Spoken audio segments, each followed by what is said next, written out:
Hey Nick, hey Nick.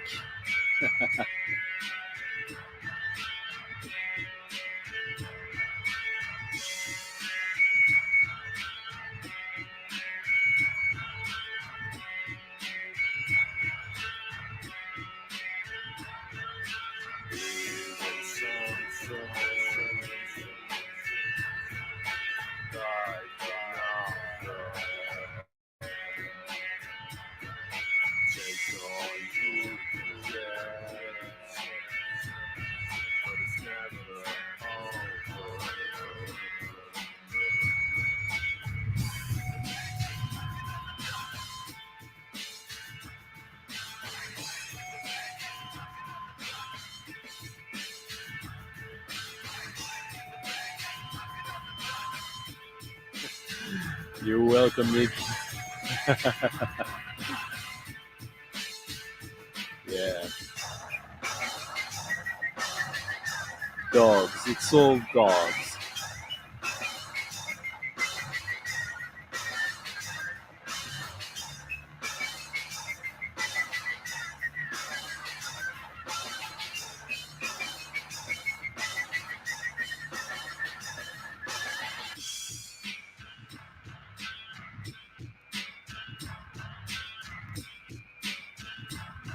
Hello, everyone. Hello, everyone who's made it so far. Sorry about the scheduled, unscheduling, scheduled uncertainty. I'm pretty smashed, Cornifax. Sun all day. You'll see in a minute. And I came prepared. Hey, Calvin. John, straight from the beginning. Wow.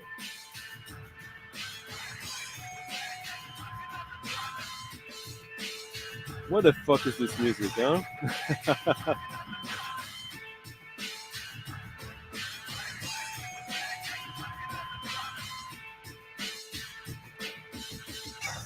Record I bought years ago on CD. And now they managed to get more money from me, huh?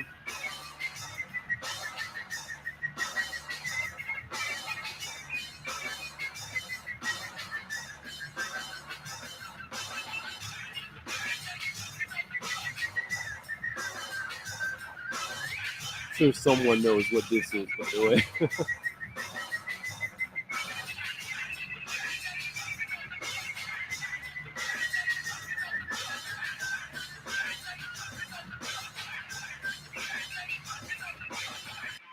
Hey, Steve. 808. Yeah, I know it's raining in Berlin. My dearest is in Berlin, and I talked with her today, and yeah.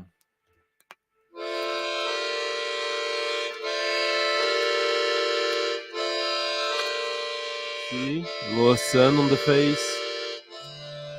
Lots of mosquito bites. Knot. Thunder God, hello. So yeah. That was 2003 album from Godflesh, Us and Them. I think it's from 2003. First issued on vinyl recently.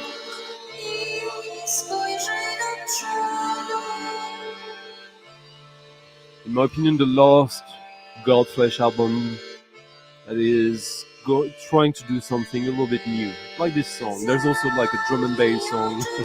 It's good. It's from that time.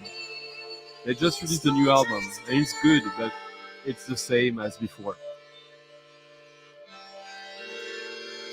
I know guard. Glad Midsomar. Happy Midsomar, everyone. Oh wow, no, I haven't listened to it. I need to. Hello, Frank. It is unexpected even for me. I should be eating strawberry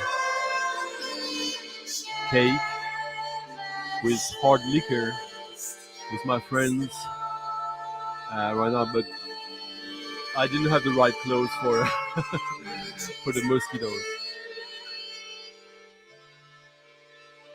Remember a few weeks back, I played a Polish folk band with a name that I will dare try to pronounce.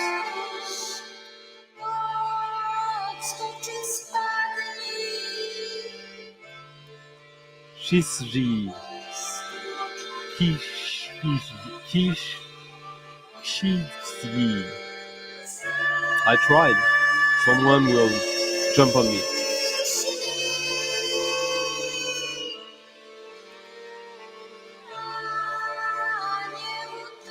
Ah, Pitang.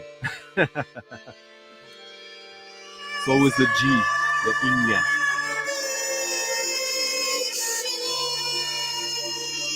This band released an album in 1996 in Poland. As a 10-inch EP, I played the reissue. And this is a new album they did a few years ago.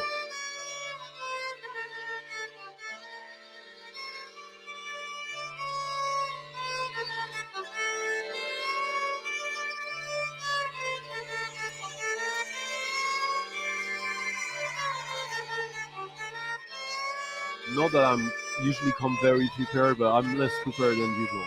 2015 was this recorded in.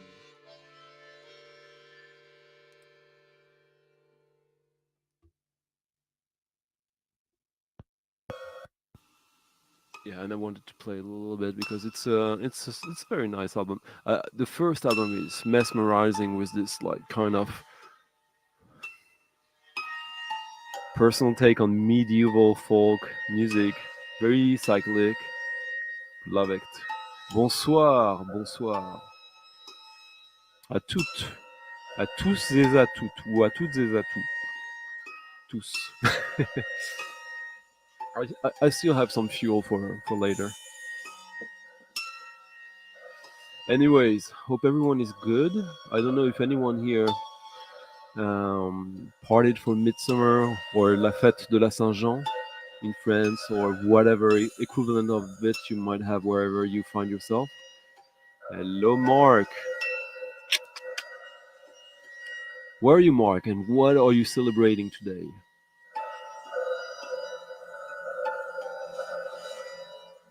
Celebrating the fact that the sea today was like 21 Celsius degrees. That was pretty sweet. And yeah, it's been non-stop barbecue and herring uh, for quite a while today, and a little like guerrilla stream from the dancing of the Midsummer around the mast. If you guys watched it earlier on my stream, that's good enough. Hello, Christophe. There was an audiophile stream. Yeah. Were they really about audiophile stuff? But this is an audiophile record, isn't it? If I say it is, who's gonna say otherwise? True. I didn't come prepared. I probably can pull it off. Wait. Peter Brötzmann, probably the greatest saxophone player in the history of free jazz, left us today or yesterday. Good run, Peter. You left a good son as well with Kaspar Brötzmann. It was surely. Hey, Mike. Oh, Machine Gun Peter Brötzmann octet. That's incredible.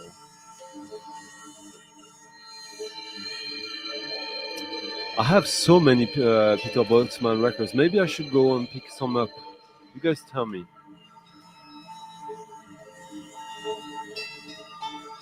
Huh. Let's see how many Peter Brötzmann. How many records does my Discog say I have featuring Peter Brötzmann? Let's see. Not crazy amount, but a handful.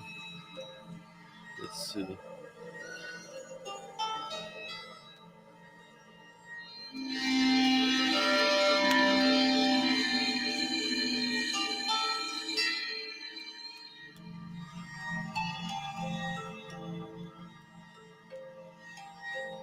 $32. Okay. Oh, I know.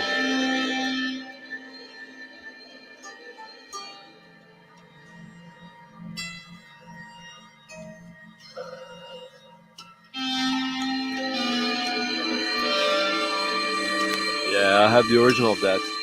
Glad Midsomar, Jonas. Jonas, do you want to come on screen and have some?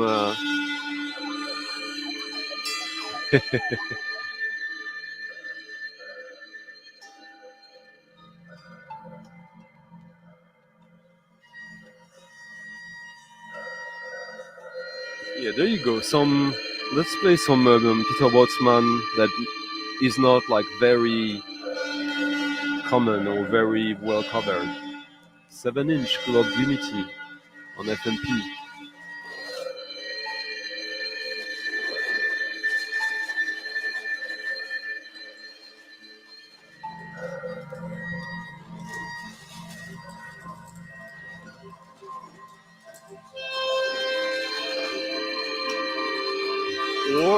Or if any of you follow me on Instagram and wonder what my picture avatar is coming from,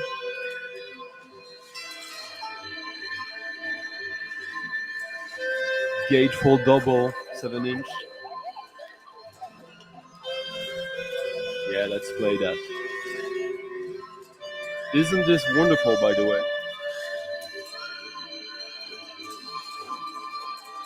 Rabbit Eclipse by Xiri Cheesy. I'm horrible. Sorry.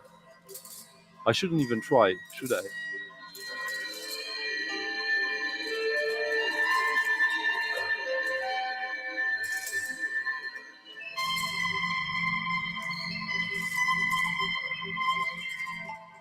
Ah, tempting.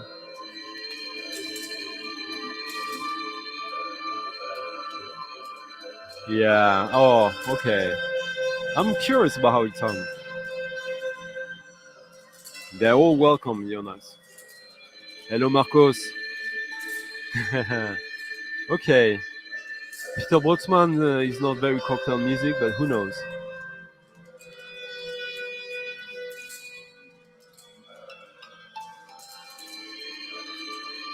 This evening, but jazz bumps are on in 3 hours, right? Should be cool.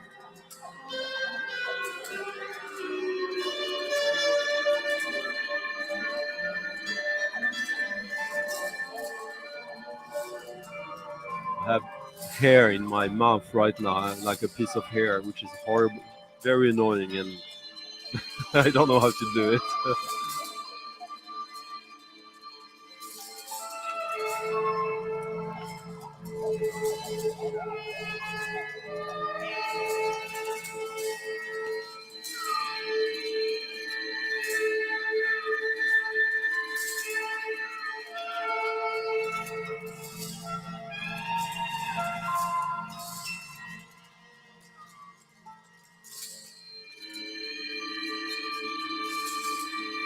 Yes, maybe the way to get rid of that fucking piece of hair I have in my mouth is to drink it, right? Ah, you saw that, huh? Hello, Vinyl Dreamscape. I have nipples. It's in the main house. It's one of the earliest Peter Brötzmann records I got. Not because of the title, but I could pretend it was.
There we go.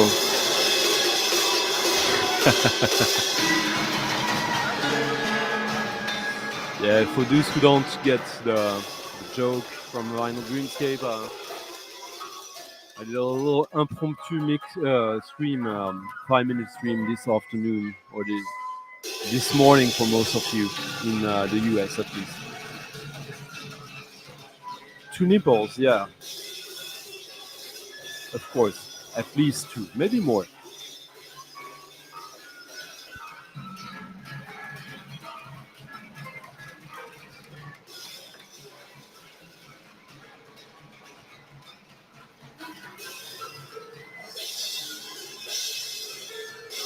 So here is Peter Brötzmann with Anne Benning and Frank Van Hove and 15 kids.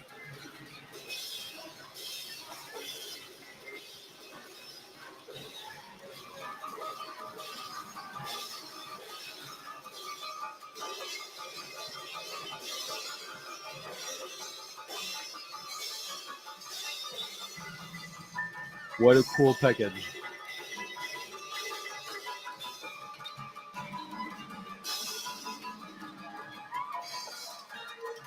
There you go. It's not the most representative record of his, like I would say, but I love it. Oh yeah, that's right. I think they did like a reissue of that on LP or something.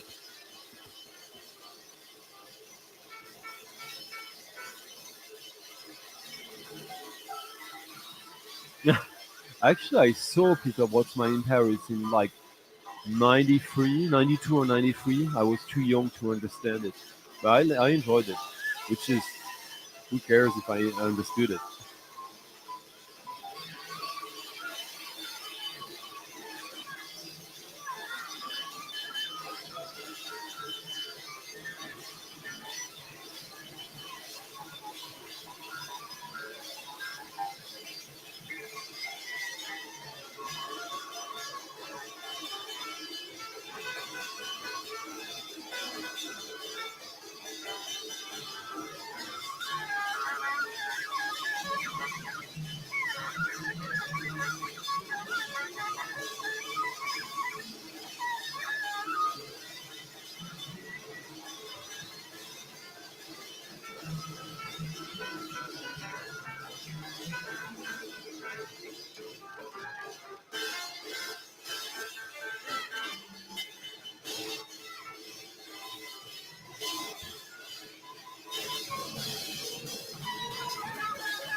Wow. Hello, Cole. Okay. One side for four sides of 45. Hello, Angelo. Welcome. Last exit. I don't have it on vinyl, I think. Oh, no, I. Wait a second. I have all the outspans, balls, nipples, the globe unity, the stuff on Instant Composer's Pool, Alarm, Pearls, Compositions, Choose, Improvisations. There's a little bit of like an issue with the cable on my second turntable, so we might be playing it in mono. No, Angel, this is us celebrating the great Peter Brötzmann's passing, and he's celebrating his music because of his passing. Not that I played Peter Brötzmann last week, actually. No, not last week, but recently. This is a double 7-inch mini album, Free Jazz und Kinder, 15 fünf, 15 Kinder und Brötzmann van Hove Benink. Hello, Paul. Glad Midsomar, but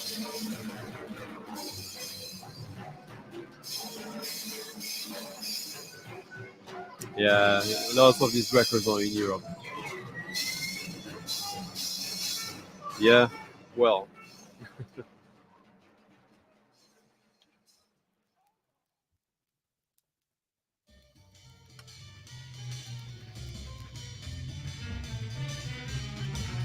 Yeah, I bought this like, it depends what you mean with original. I bought this like 30 years ago, 31 years ago, I think.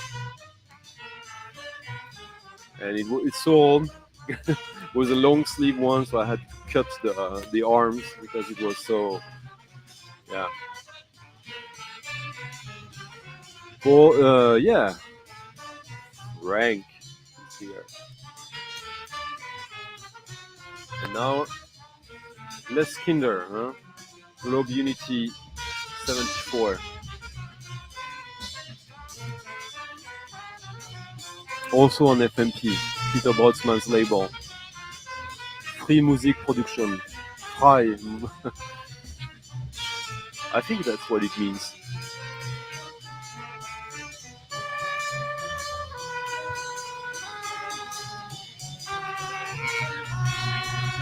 It's a fairly early release in the catalog, though.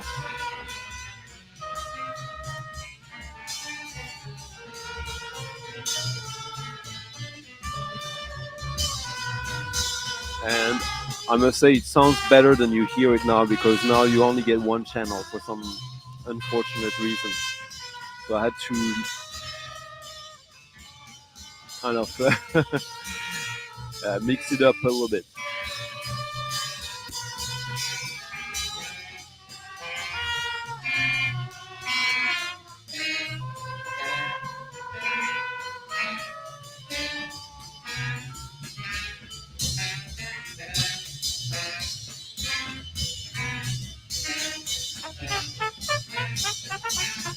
Oh yeah, always will. Bata and GBL neighbors, huh? Hello, no, Noble Bagheera. Did you lose it? Did you look for it?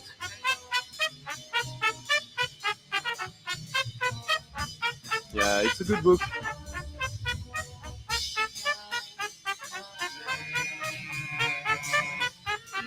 What are you talking about, Carnifax?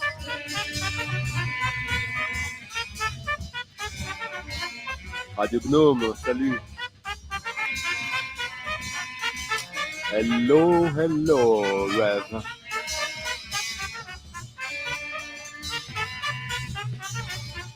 I don't know this. Interesting. Sounds interesting. Dating, going back that far, that I'm curious of.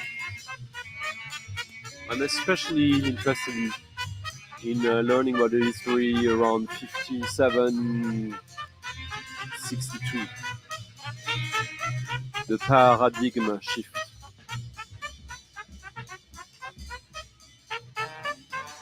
Yeah. Honestly, the one I played. This one is, for many reasons, my favorite. It's not necessarily the most representative, but what it represents, free improv with 15 kids. I mean, and also I love vinyl, a double gatefold vinyl, 7-inch. What's not to love that?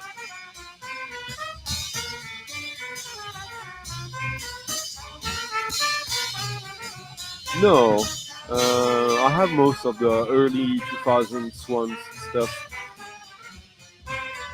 under the Swan's name or other names. Der Tourist Zoo and all that. This one is amazing. Really, really, really good.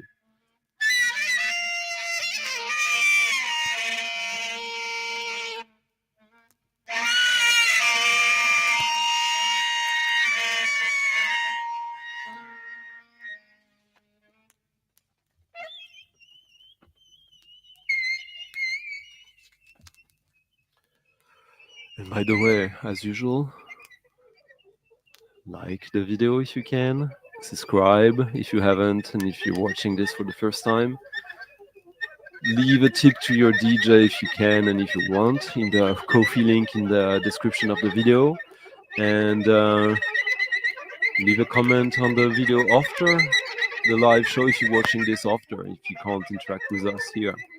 And happy Midsummer.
Which one did you just find? The reissue of the Brötzmann double 7-inch? You know, I had the very first pressing of Balls with the signed. And it's quite intense record. It's not my favorite, but I like it. The book, of course.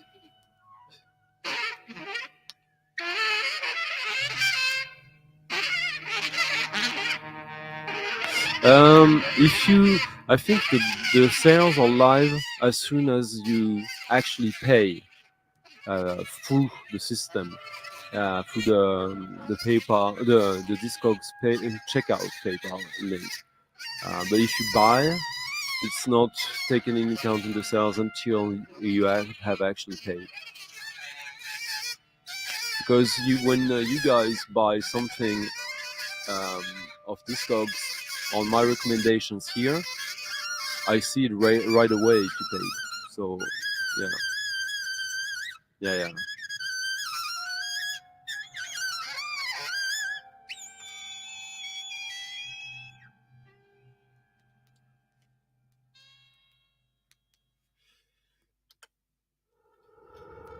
Spaces in the scripts, winnowed and recalibrated, shattered fragments reassembled. Now a brand new record. The flawed, quite interesting one. Conceptual. Yeah, they're touring quite a lot. August, September, October, I saw. And the new album came out today, so. Consonant spaces manifest. Tack. Thank you, Angela. His screenings in an indecorous sub rosa quid cinema, where the film's chimerical imperative was to. Oh, sorry, I missed Frank. GBL, I think it's GBL. Frank leaving a tip in the coffee jar tonight already. Thank you, Frank, so much. Is it? It's not this Frank. It's GBL. I'm pretty sure. Yeah. As he strove to abolish the separation between his art and life. The film's human intermission between departure and reconciliation, a Compier's reunification, the essence collaboration.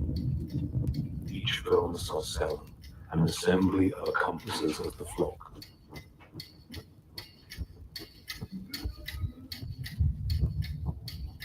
So this is a very conceptual album. Like waves on shore, the crest, the break, the ebb, a confluence and farewell. Quite a moving one. Intention, and left in the high water, a gullion. I'd seen that album in other spaces, in nominate spaces. The discontinuance between inspiration Thank and you, exhalation, the recess between the love and the duck, the silences in the pendulum sway between the tick and tock of the long things. Yeah, that's no good. Diminishing tintinnabulation between chimes in promise of the terminal. You tell us, Steve, sometime. The gaps between the fence posts and telegraph poles when borders are destroyed, palisades rusted, and elucidation unasked.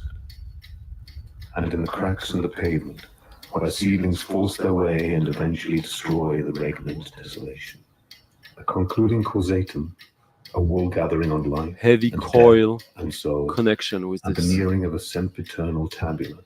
Wholly indirect one, but heavy coil connection. This was, so I knew about that album, but it was my friend Bobby Braden who watches this show. He I don't think he comments, but he watches it.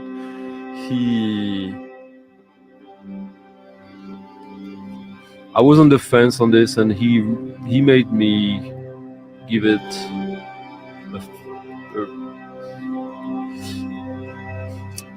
I wouldn't say he directed me totally to it, but he made me focus a little more on this. Alexander Tucker and Keith Collins, The Fifth Continent. Alex Tucker is a great musician.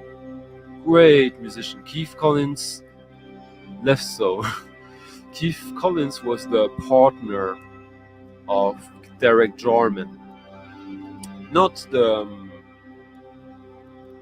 not his husband. They were not in a romantic relationship, but they lived together, and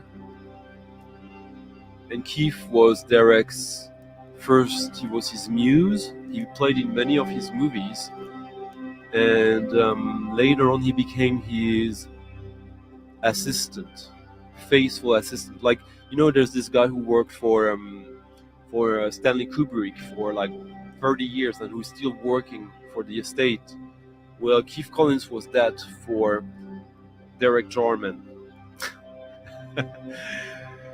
Frank M. Two Franks. The two Franks opened a coffee jar tonight, like leaving a tip to the show. Thank you so much, Frank. Much appreciated. And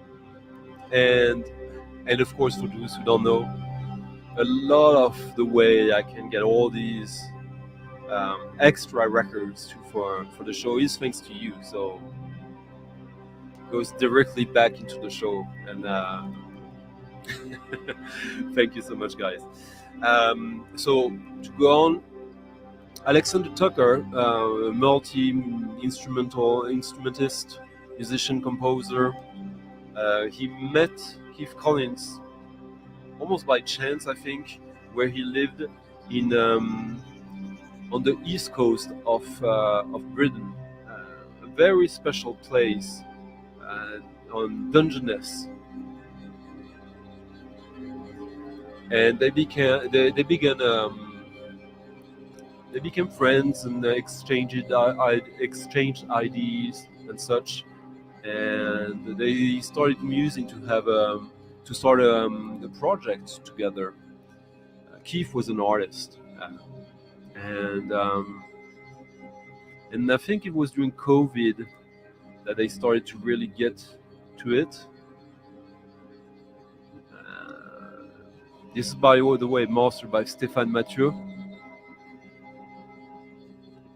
whom we played last week with his collaboration with William Basinski.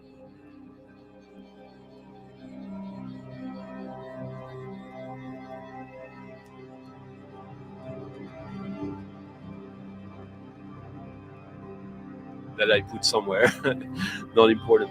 But yeah, so soon after they started the collaboration or the project, Keith was diagnosed with, I think it was brain cancer, unfortunately.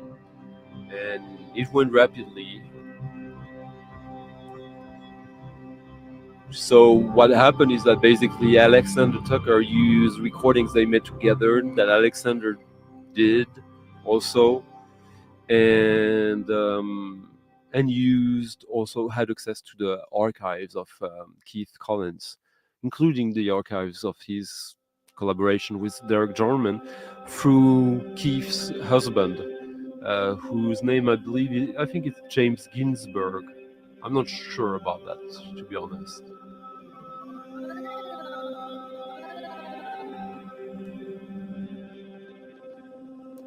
But here is the result.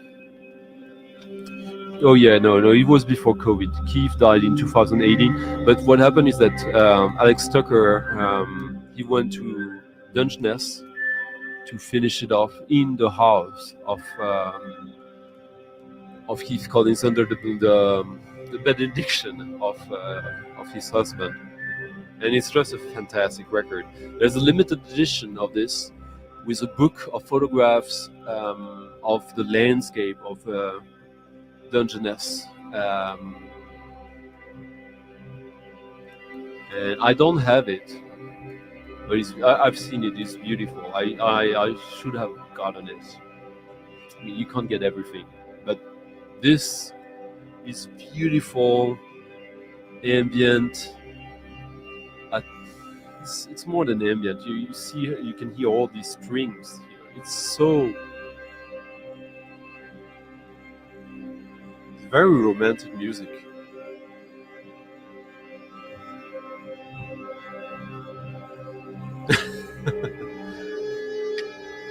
When was that, Pat? Oh, shit, I'm already thirsty and I only have booze. It's not gonna end well, is it?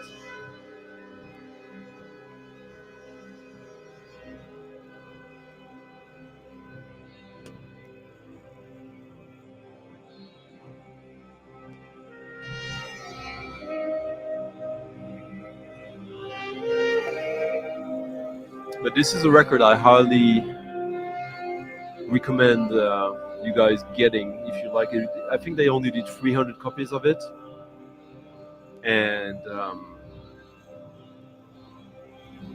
the story behind it is really interesting, touching, great, and the result, as you can hear, is harrowing. Alexander Tucker plays modular electronics, cello, guitar, voice, Keith Collins, voice, digital recorder, violin, piano, objects, Kenichi Izawa, trumpet and electronics. Recorded in London and Dungeness. produced by Alexander Tucker and mastered by Stefan Mathieu. Art concept by Alexander Tucker based on paintings by Derek Jarman.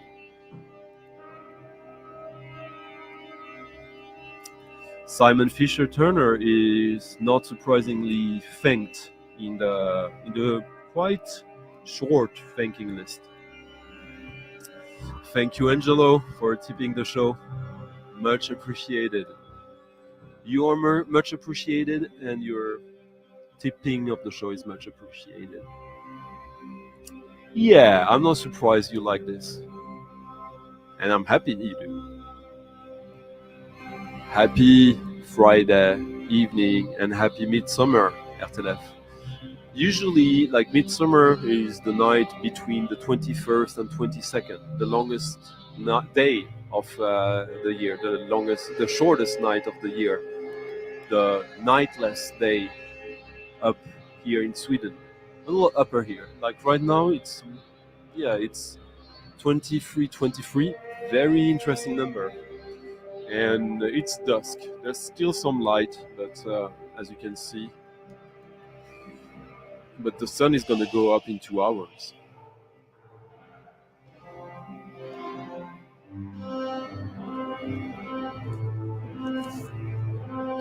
I'm gonna play a record I haven't even listened to yet.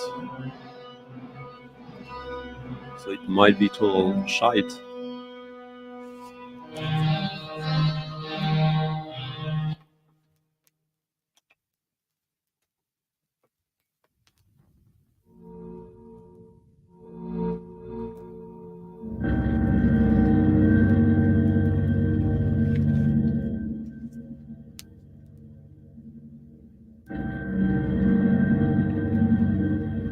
Probably won't.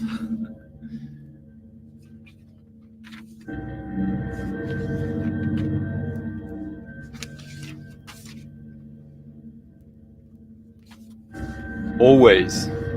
Yeah.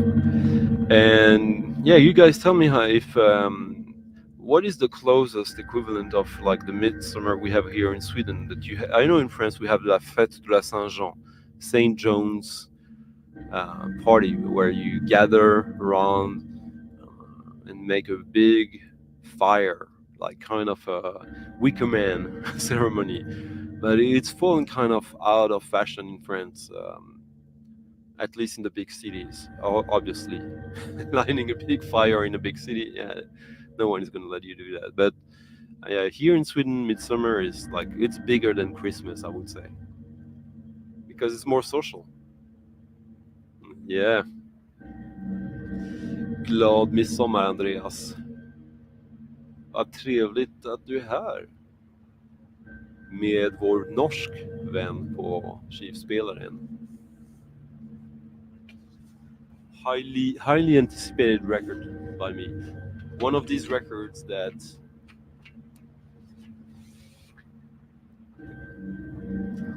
this would be one of the few records that I want to blind buy. I did listen to it though before because I wanted to see if I could recommend this to you guys through the stream I do with Michael 45 every now and then about new and upcoming releases, and I did feature that one. Didn't go too much into it because it's a difficult record to advertise since it's a split album.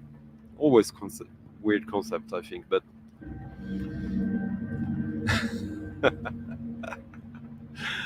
oh my god. Oh, thank you, Radio Gnome. Yeah, like the little video I did, stream I did earlier today, filming the Midsummer live, the dances. It's like less than 500 meters away from where I am right now. It is my community, indeed. What the hell?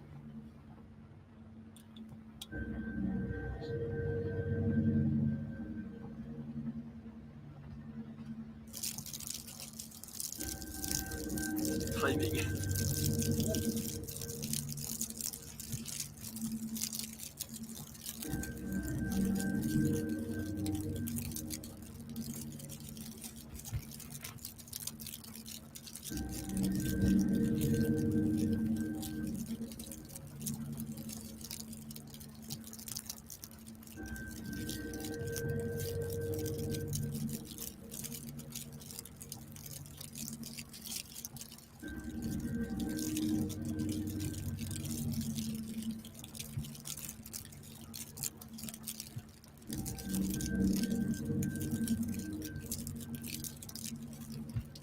Yeah, but do you celebrate it, Steve? Is there any tradition of celebrating in the US, or maybe some more local ones, some states that do it more than others? I don't know.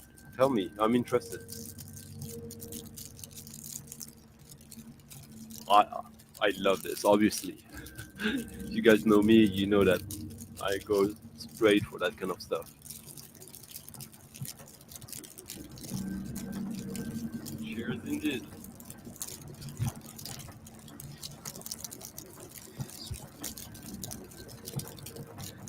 Really difficult to drink out of this.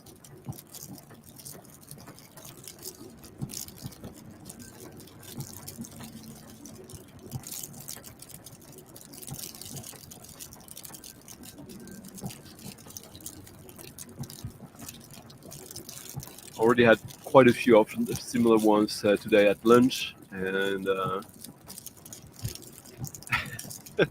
well, and I hope you're not here to see me get drunk. That you're still here for the music, but yeah, Midsummer.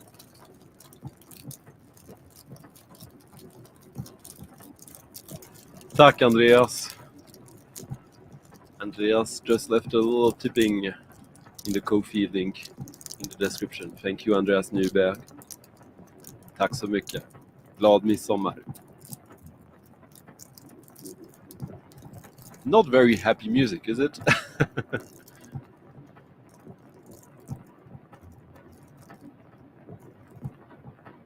Oh, and which country is that? Which state or country? S of Tens Victims 1876. First time I see you here. Welcome. Very dramatic name. I like it.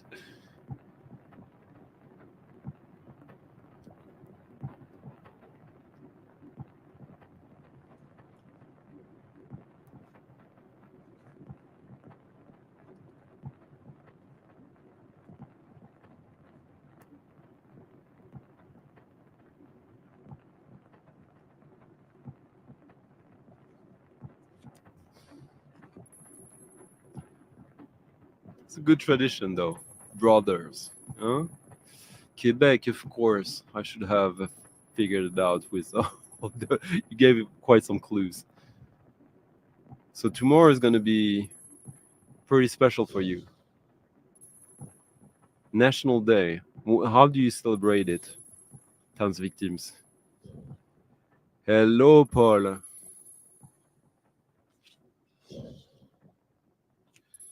So just a few words about Lasse Mahog from Norway. He's been around for a long time. I think I've only been made aware of him in the late 90s, probably through the Rune Gramophone label and some other Norwegian label. He's with Maya Hatke, I guess the prime noise artist in Norway. Maybe there are some more underground stuff, but like that has managed to get an international appeal. He also edits a fanzine book revue that he makes all the musicians contribute to, and it's an interesting publication. Always liked him, but he when he did produce the Hilary Woods album 3 years ago, that was a game changer for me because it really showed me this guy. Okay, he's a great noise artist, but oh, this is so good.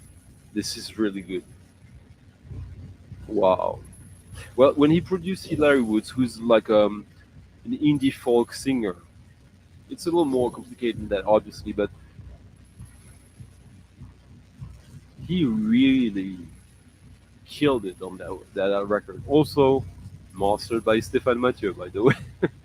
um, there's a pattern. I know people will love to talk about their Kevin Grays and Bob Ludwig or whatever. Like, there's great people around right now that like the best actually.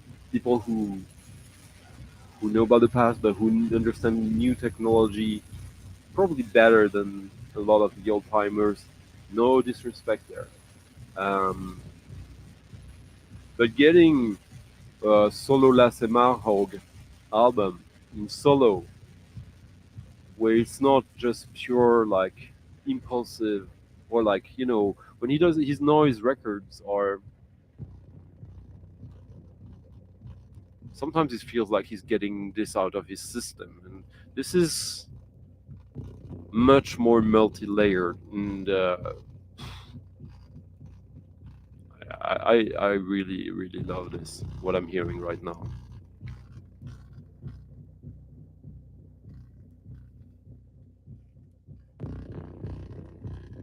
This is noise, ambient, power noise, rhythmic noise, drone, musique concrète, modern classical, maybe at times, we'll see.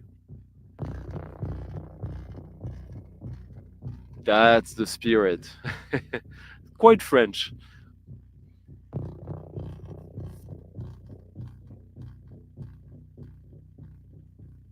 Oh, the daylight is only coming to you guys in Alaska right now. No, it's not fun, but yeah, I get it. Bonsoir, Chris. My man, Stéphane. Yeah, of course, it's still around. Like Carmen Villain just released a new album. I think it's on Small Town Super Sound. I've talked about that label pretty often in the past few years. But yeah, I had the first release on the label. Is it the Kim Yortoy one? I believe it might be. And I believe it might have been set up by Kim Yortoy, who used to be who is still the designer and graphic artist for Rune Gramophone, and who used to do the design of the Wire magazine.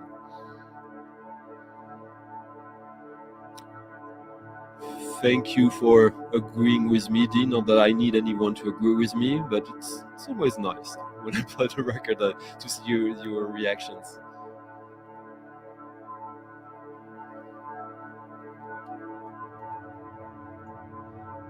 No, I didn't. Then you misunderstood me. I am. Some of them, some of the recent ones, have been underwhelming. When this was released, like a month and a half ago, maybe, there was another release, also double split album, and that one I was not interested in that one, for sure.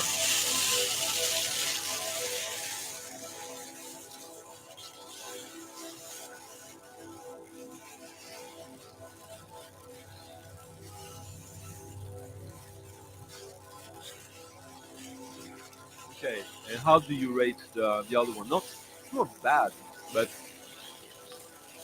less intense than this one, in my opinion. And when I say intense, I could use quite a few other adjectives. And it's fine if we disagree. That then we can discuss it. It's the guy I've been talking about for 5 minutes now, Steve. Lasse Marhog from Norway. What a lovely title. How to avoid the ends. And this was a commission by the GRM, indeed. The Groupe de Recherche Musicale in Paris, the birthplace of musique concrète.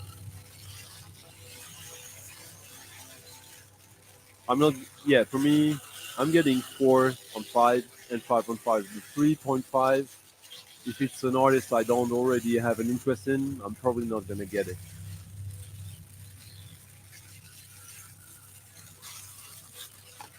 Certainly not worth hating, but I don't believe in getting records that are good just because they are in a field that you're interested in. I need to love them.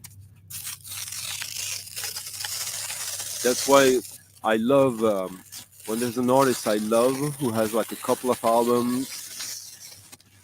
I'm fine with not getting the third album if it's only good. And when I say when it's only good, you can interpret it in several ways. It could mean that it's not good actually. For me, I just want music to keep being challenging. And challenging can mean also different things. But when I listen to this, Of course, there's lots of stuff going on, so it keeps me curious. I find the sound design really captivating. The harmonies are, I like the contrast between these like deep, bassy harmonies that are quite lush in a way, velvetish, and this kind of like glitchy sounds. That creates dynamics that my brain or my mind that I'm wired to like. This makes me go closer. I want to get closer to this.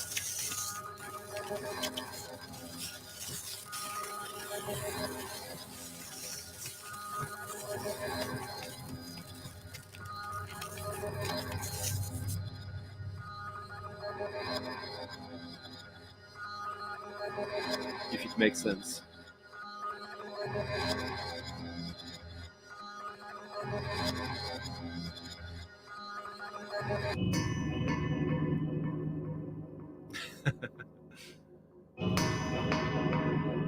Hello, Ben.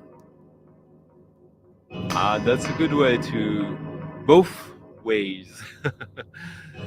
Finishing up your eggs to Lassemarhog or having a Lassemarhog to finish your eggs and coffee. Yeah, quite stronger indeed. Yeah, and it will only get worse. I think so. To be honest, the Jimork one, I don't have it. I think on similar works he's done, the whole series on Mego as well, his old songs, old time, I showed a few times. I think it is a much offer much stronger productions.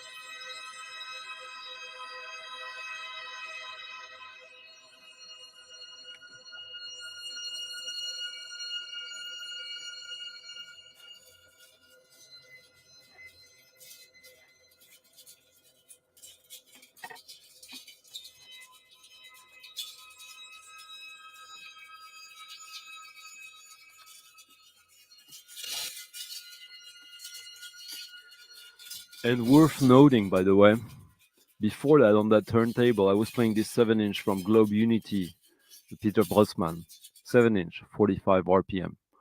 I changed the speed back to 33, so we didn't listen to this in accelerated mode, which could have been interesting, but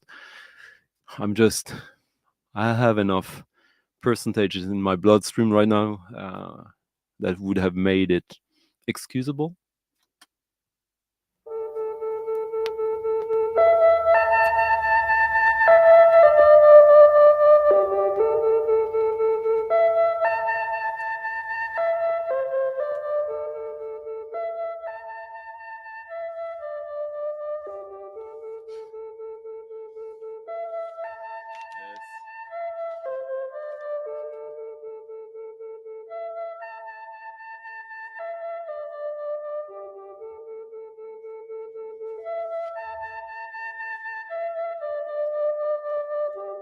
Now, for those of you who are very much aware of where my current obsessions lie, you might think you know what this is. But no. This is not Asmus Tietjens. Doesn't sound like Asmus Tietjens, but there are some similarities.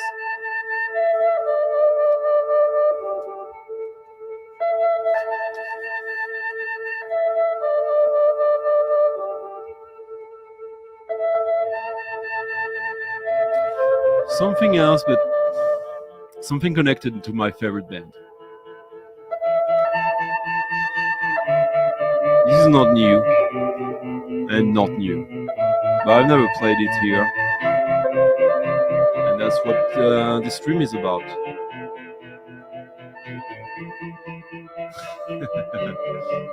This is so good. I love this.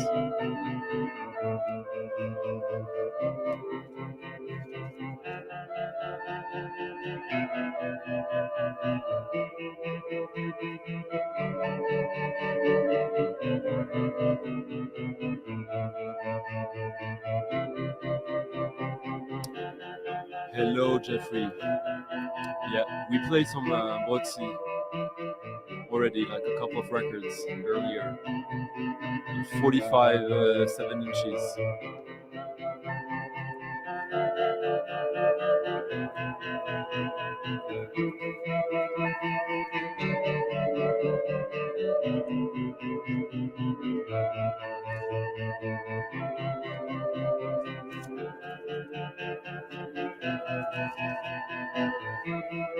I started this show tonight 40 minutes later than usual because of Midsummer, which means we're gonna get to midnight disco time much earlier than usual. Not earlier objectively, but for me, yeah, earlier in the stream.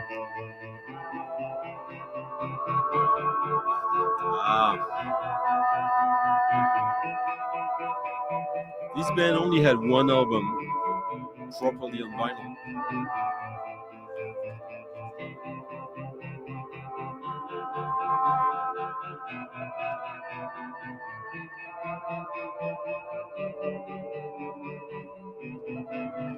This is Two Daughters, who released that album on United Dairies. Steven Stapleton's from Norwegian label, but this is something that was never released on vinyl.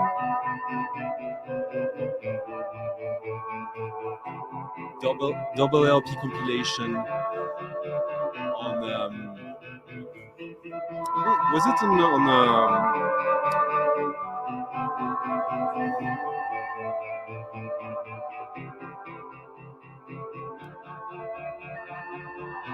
I think it's on vinyl on demand. Oh yeah, it is. So on one of the vinyl the LPs on this is the reissue of this, and the other one is a cassette that was cassette only release. Two Daughters, exceptional post-punk, ambient, post-industrial, really wonderful. Yeah, Angela. The whole album, the album has very different kinds of tracks, but quite a few tracks use that repetitive rhythmic guitars doing. It's just, yeah, I'm getting goosebumps right now. I'm really freaking happy listening to this.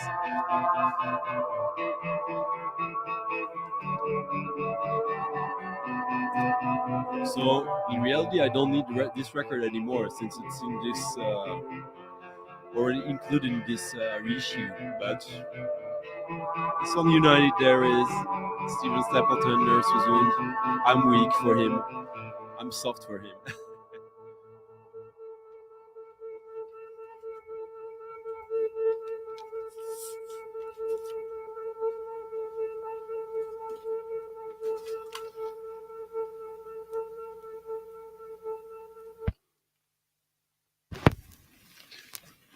Play some more of it so you see. Yeah, I think it's from 2018.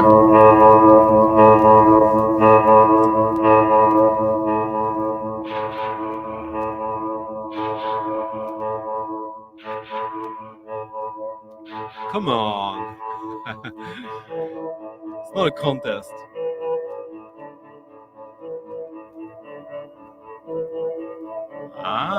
Interesting way to look at it, G, but yeah. I'm the dead, hello.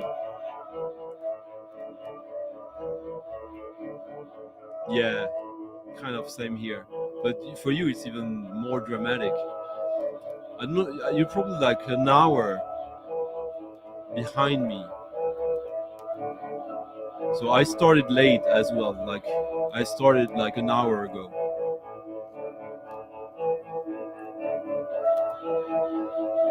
And just for you, you're probably aware of this tradition. Close it.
Now I fixed the stereo on the other turntable because I needed to have it to play the next song. I'm so happy to listen to this and to share this with you guys now. It's been a project I've talked a couple of times about, and the other day I was listening to this with my friend Niels. I didn't remember how good this is.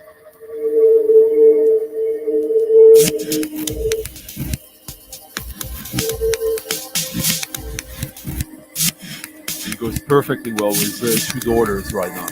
And thank you, Sean, for leaving a very nice tip in the coffee jar.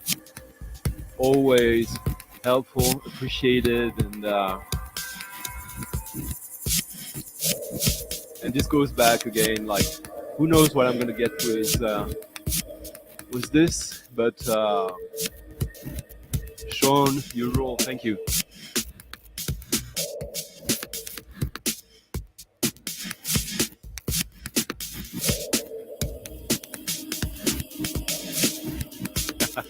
Well, if it's the best thing you heard tonight in the show, but also this month, okay, fair enough. Called the Hello Queen. The witch got naked yesterday morning and yesterday night and the night before. And I won't go further in detail, but that was enlightening. Nick.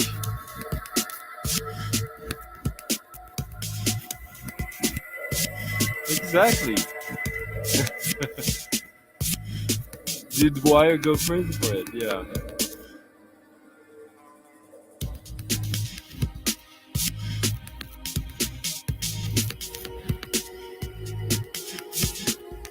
Yeah. Yeah, that was wonderful.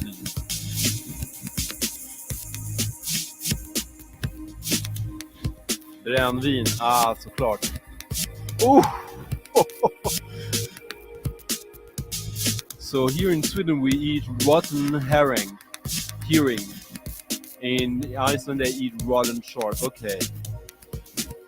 Fuck you, I'm the dead. Oh my god. I wish I was with you. In true honesty, I'm happy to be here tonight with you guys, but sometimes midsummer in Iceland, that must be like nothing else. Maybe in Spitsbergen. Guten Abend, Ast. Very nice to see you.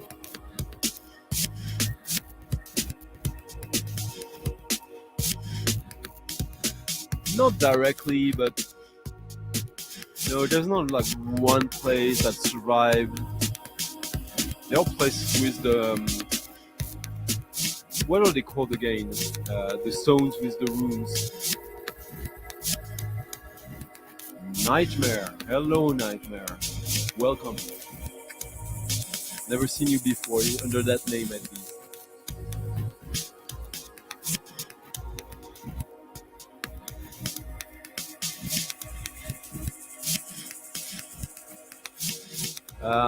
Is it the one from a couple, 2-3 months ago? Cool. If it is, I heard it and it was good, but I didn't feel I needed it. I have quite a few surgeons. I love him. I think he's a very interesting figure. Surgeon, Birmingham techno hero, totally nurtured by Mick Harris from Scorn and April Death. This is Mr. Projectile on his own semi-sexual label.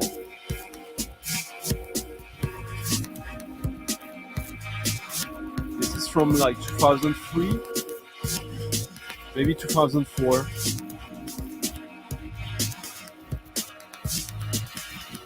I'll show you the label where there's more information out there.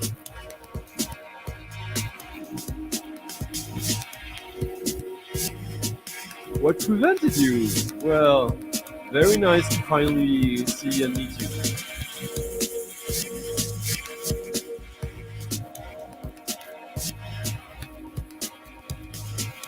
Mr. Projectile is this IDM guy from the US. He was on Merc and a few other labels.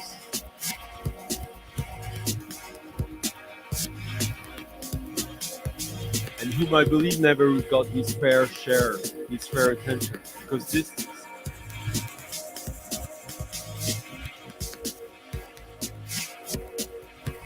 it is kind of like a funky, eerie, shoegaze, glitch, dream pop, whatever.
I don't know if it's fucked up or like, what the fuck, Bat?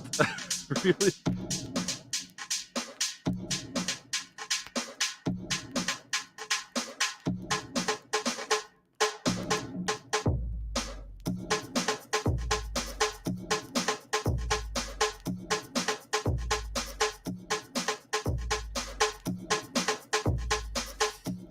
Thoughts on the Chemical Brothers.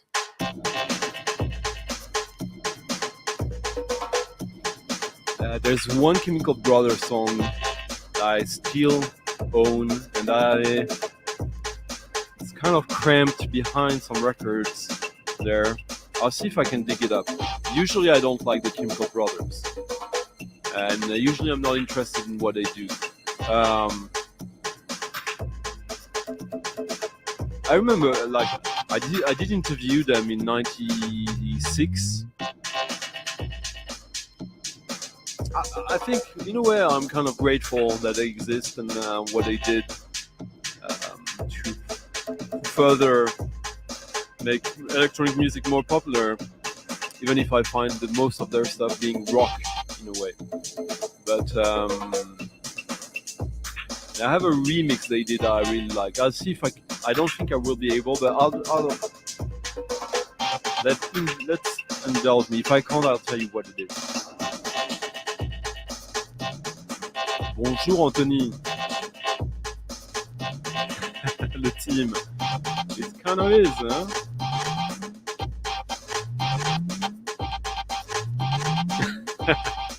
Payback. I'm sure they loved it, and it was nothing near the payback you wish you gave them. So who is this, huh?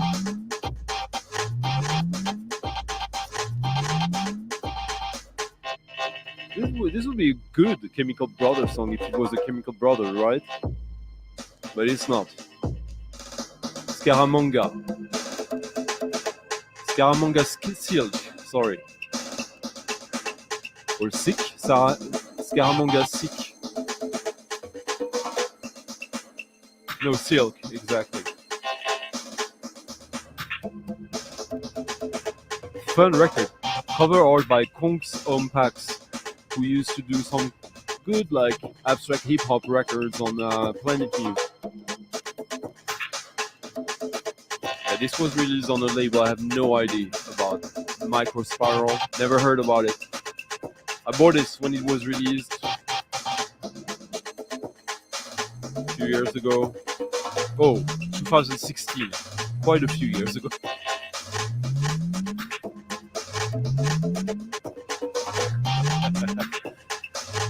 Yeah, it's pretty cool rhythm.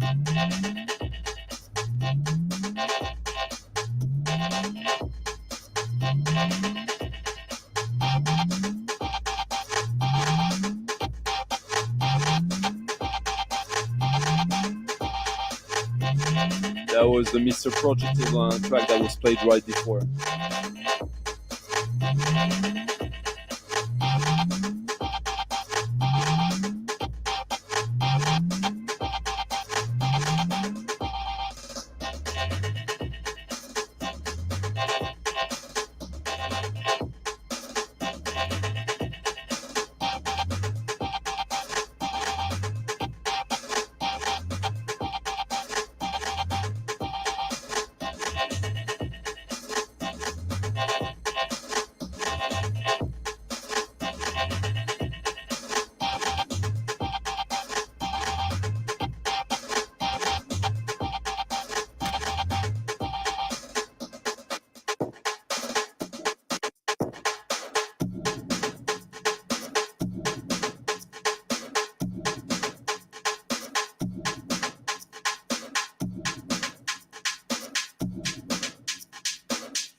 So last week I talked about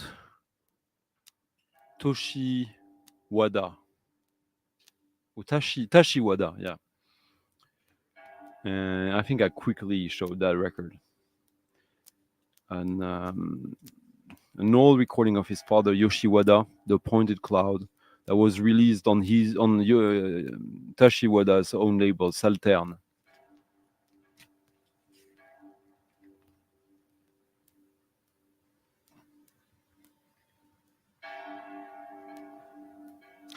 Yoshi Wada, he died in during COVID.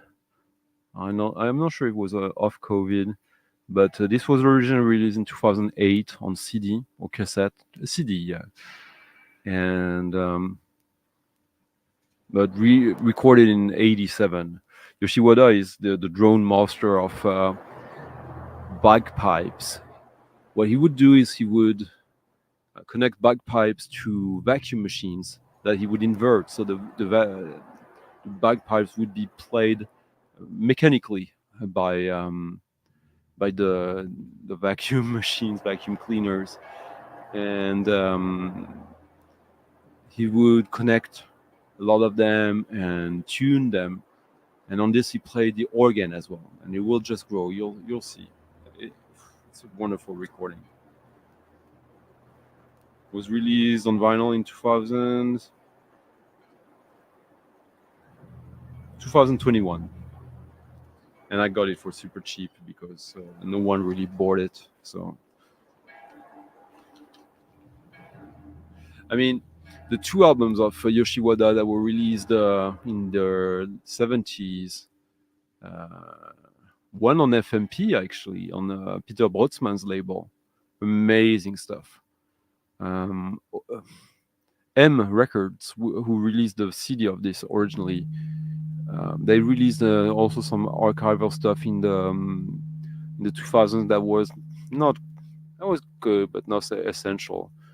And this is, in my opinion, the one archival release of him that is on par with his absolute best.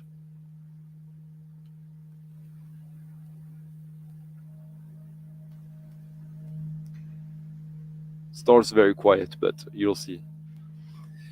Fan, aquavit, Christopher. This is just for now, but there's been, trust me, there's been more before.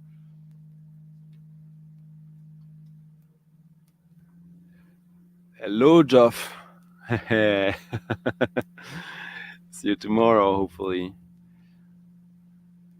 Swayzak, I mean, they got some good tunes, like some good house tunes or deep techno.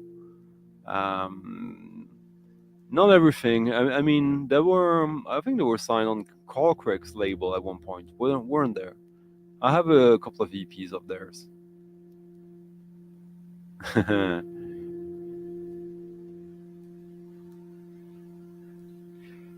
Thank you, Quint, but it would be a bit sad if I didn't share it in any way, and this is the way right now. Either I DJ or this, but thank you.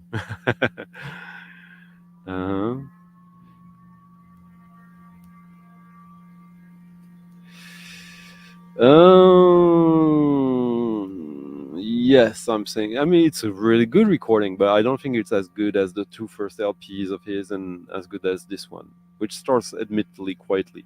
I hope that my cable are not fucked up again, but I don't think they are. It's very quiet start. Well, there were some satanists amongst me today, for sure. Some satanic feminists. Did I say I like it, Christopher? It's Midsummer. You drink it and you shut up, right?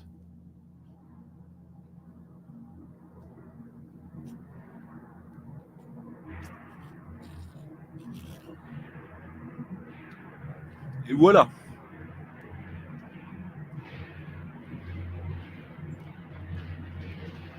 I have more. What? A new Boards of Canada track? Oh, so they drop Aphex Twin and now Boards of Canada. Interesting.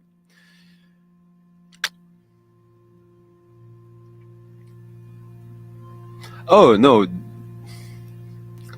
I'm bad with names of albums. Then of course it's one of the good ones. Like, is it the one on FMP, or I think there's one on FMP and one on maybe India Navigation. The two ones from back then that were released on vinyl. Stop trying to trick me, Cole. You'll just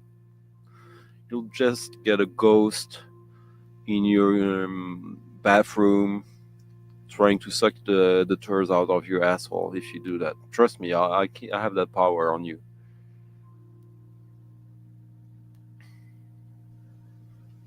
I don't know, I'll have to give it another listen.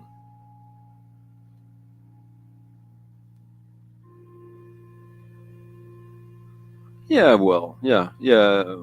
Swayzak is not a straight deep techno album, straight house musician, of course.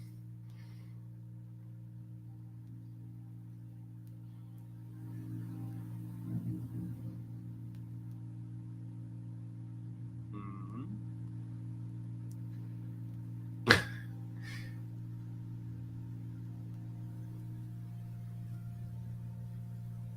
Yeah, that's what happened.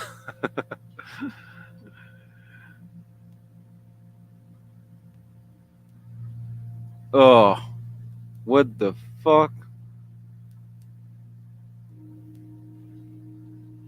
I mean, are you actually talking like the Vasa ship that sunk in 1628?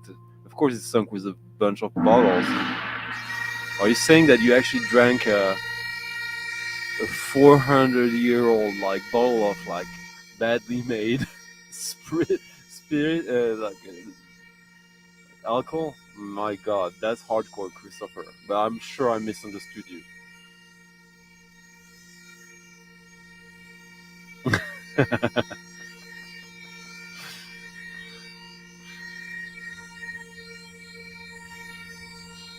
uh, me.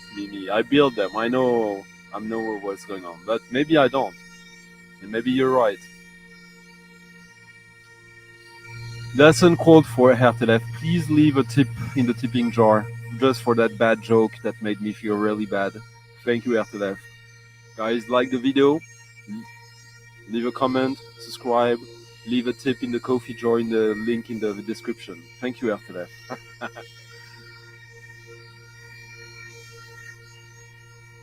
Nice. He's much better now than then, I think. He's a very interesting artist. I don't collect anything, um, but I have a lot of soundtracks. No, not like hundreds and hundreds, but I have quite a few. Yeah,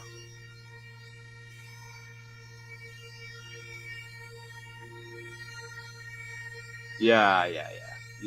Yeah, that's kind of what I figured. But in my mind, I will now enjoy thinking that you drank 400-year-old spirit and have become haunted by the ghost of a one-legged bootmaker that sunk in the Bay of Stockholm, thinking about his wife having sex with 14 different people after him.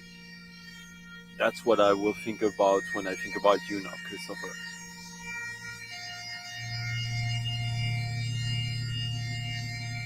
I know what you're talking about, Angelo, and I don't.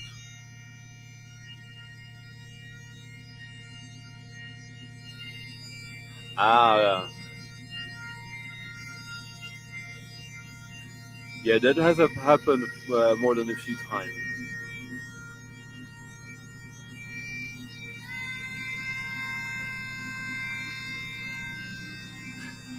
I collect Osamu Tezuka. Mm? So that is cool. We don't care about that shit.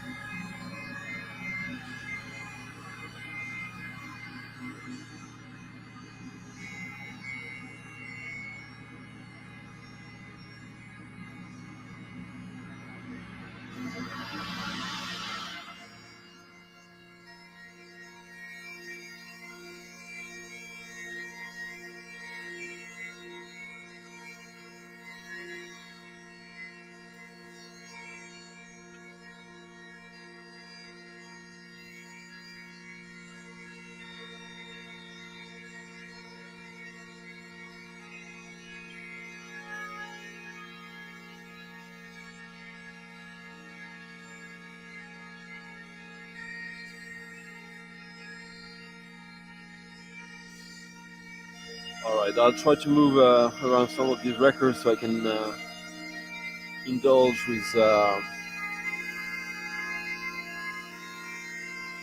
whoever wanted to discuss Chemical Brothers out of anything I could play. But I like the challenge. Hello, Michael.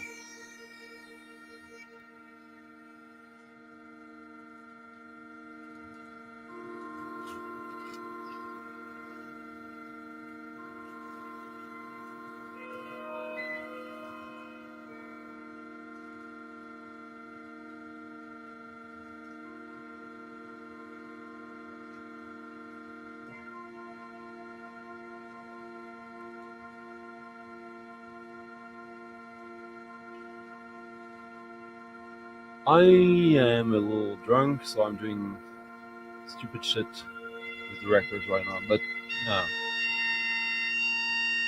I got some colors. Yeah, I love Fred Friss. The soundtrack of what's the name of the double LP, the documentary. Fred Friss. I could go and see live every day of the week for a month, which I did once.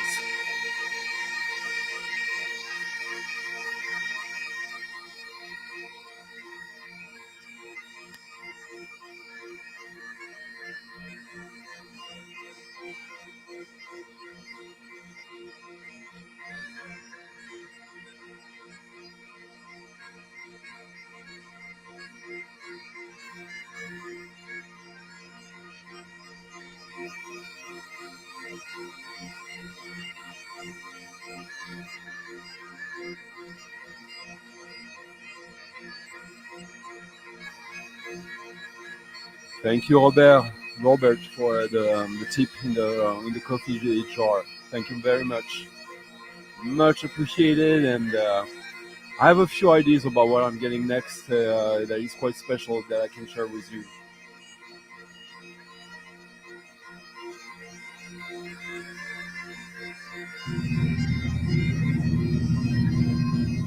Yeah, I play like deep techno, deep house every now and then. Actually, it will come. Yeah, maybe something tonight. We'll see.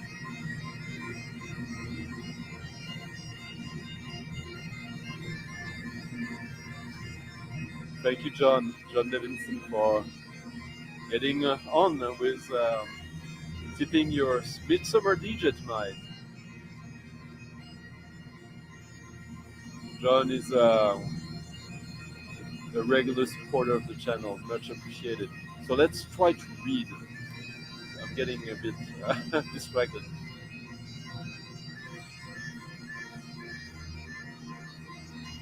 Huh.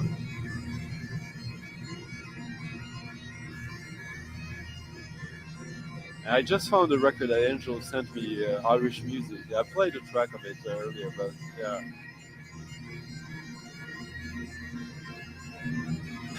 Thank you, Loki. It was not that sad and satanic, unfortunately, but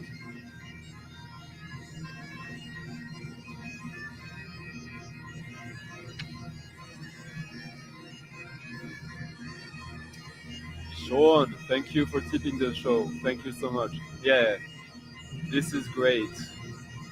But Sean, I'm not sure I've seen you before, your name, but much appreciated. It's a cool night, by the way, to meet you guys because I'm in the best spirits. Spirits. Emphasis on spirits.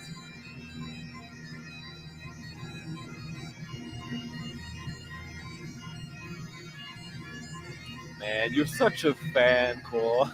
Going to see The Cure in 2023, that's like trying to drink a bottle of wine that is like 50 years old. I hope you have fun, and I'm sure you will. Okay, it's a noise show. Ah, okay. You're being reasonable. Yes, Vinyl Dreamscape. This is just an insane record. You remember how quiet it started? Vad är Folle? Jag dricker gärna det säkert. Det är inte mycket jag inte dricker, unfortunately. Yeah, for sure. Frith is a fantastic artist since the 70s. I mean, Henry, I have all the Henry Cow records. Edward, thank you guys. Thank you, Edward, for leaving a tip in the coffee jar. Thank you so much. Much appreciated. And yeah, I say that quite a lot, but it's true. I remember you guys. It's, yeah.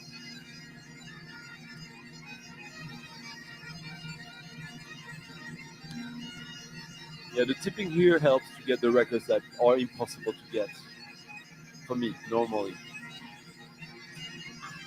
Some moderation suggested by Loki. Always welcome. So many comments. Alloy, Alloy Voltrek.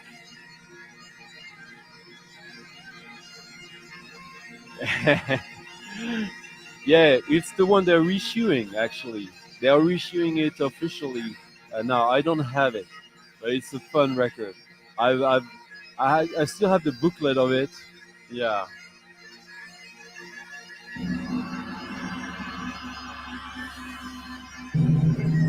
yeah. It's getting more difficult with older stuff. With new stuff, I always manage to find something interesting. But older stuff, you have to afford it now. Yeah, that's true. That is kind of like very midsummer music. I'm glad you do that. And it's a cheap record. You can still find it for under 20 bucks when it's actually 300 copies limited only. Hello, Thomas. Very nice to see you.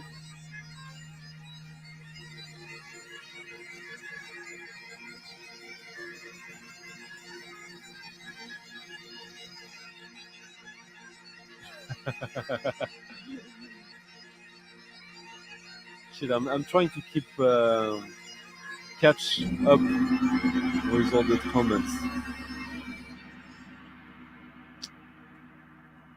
So this again is let me ah,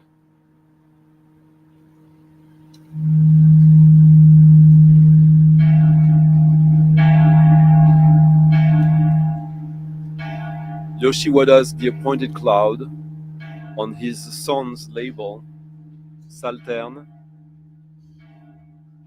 comes with an insert explaining part of the concept and showcasing some of the performance with the bagpipes connected to vacuum cleaners, vacuum machines, which he's been doing. That was his concept. Yes.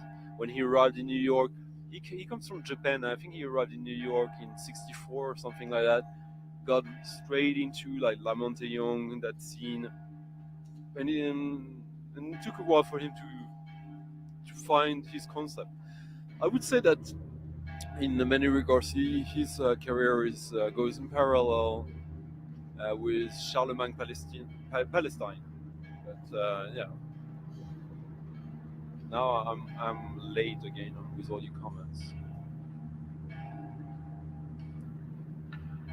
Yeah, the other ones are expensive, so I think it's a good one to start. Actually, that's a good point.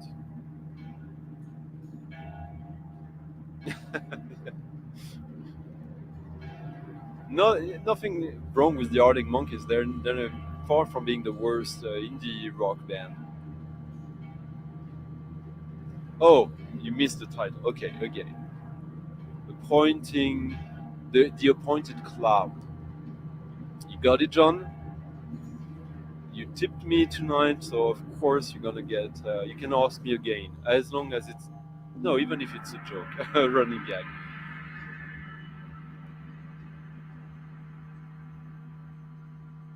Yeah.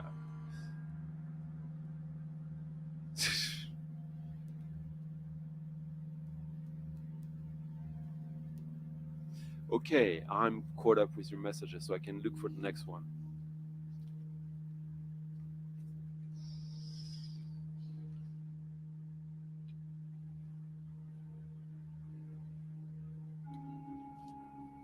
Are there some Mary Jane smokers around here? Just asking. So I might have the right music for them.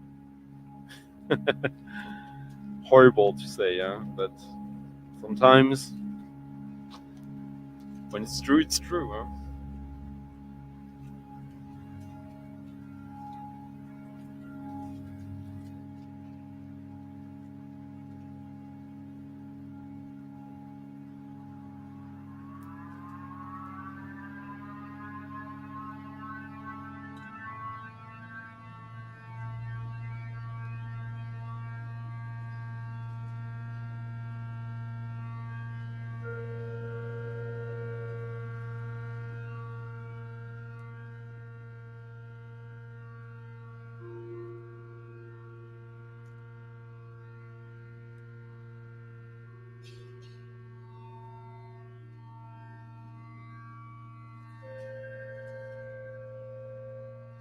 Okay, I have good news and bad news. I have good news for I believe it was Nightmare who asked me for a Chemical Brother track, and I have bad news for the people who hate the Chemical Brothers, like I usually do myself. But I found it.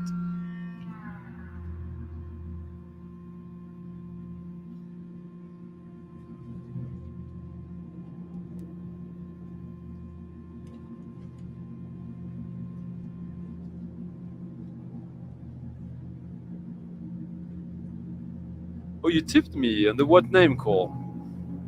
You can tell me privately later, but thank you. If I'm gonna play a cassette on my turntable, no, I'm not. But do I have something that was released on cassette on Hospital that I have the vinyl version? Hell yes! And actually, with the temperatures we're having right now, it's quite appropriate. So, and that's already telling you what it is, I guess.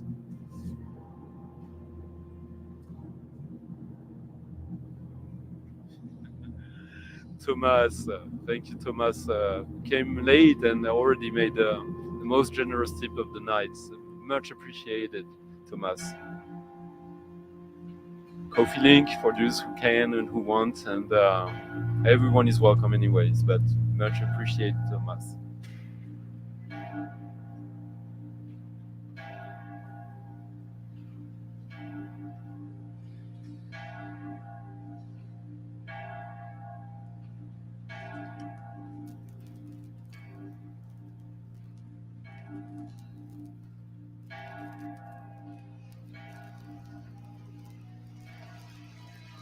Like sweet morning dew, I took one look at you, and it was plain with me. You were my destiny. You're all I need. All I need to get by. You're all I need.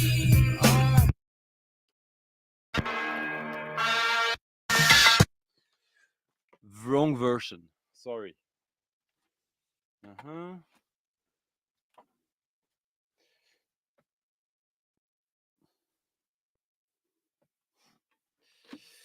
A little snafu now. Sorry about it.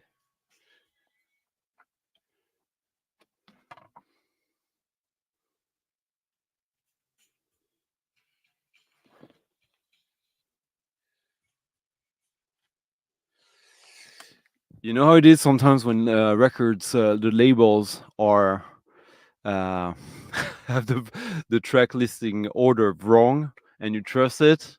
I did, and of course it fucked me up. Okay, so by special request from Nightmare,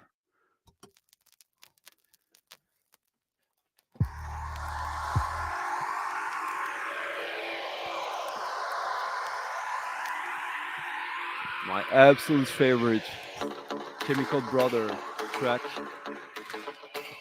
and actually the only one that I do like.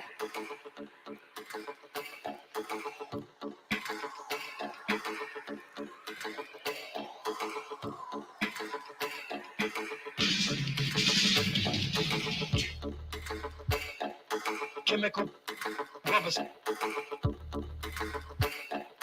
Chemical Any brothers.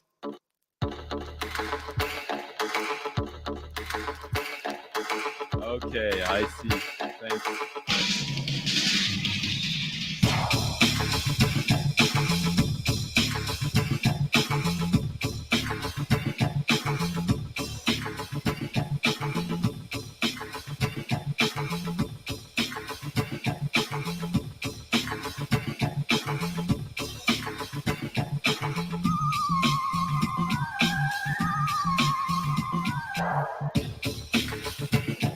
First, I find the music too predictable usually. I'm not saying it's bad, but I'm into Aphex, Aphex Twin, stuff like that.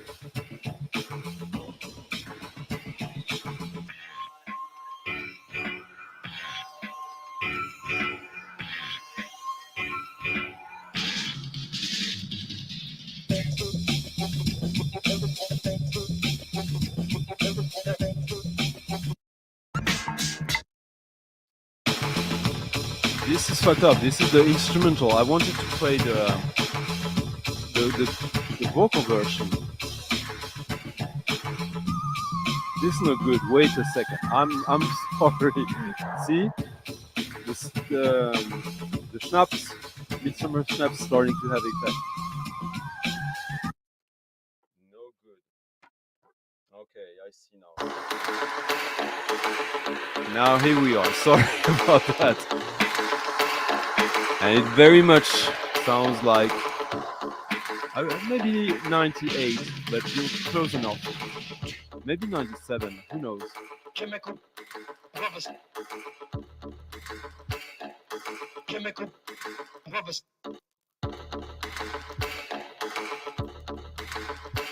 I didn't. I'm gonna wait till the whole EP drops.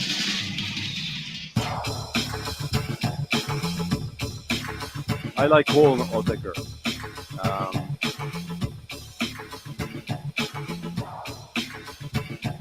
This is where my Odecker collection starts, and this is where it ends.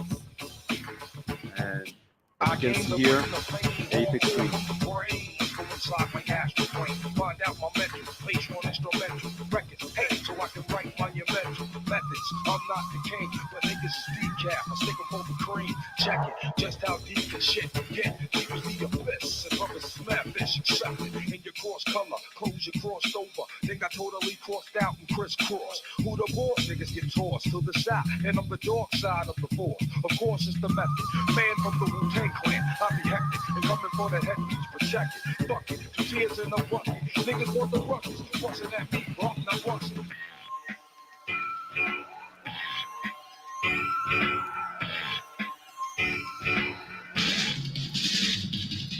Quick on the door with my hands on the floor. 9-3-11 with the fucking crime floor. Check it cause I think not when it's hip hop. I really like Yellow. Yellow is awesome. What's the name of the guy from Yellow who do the solo career? Perron. I love him.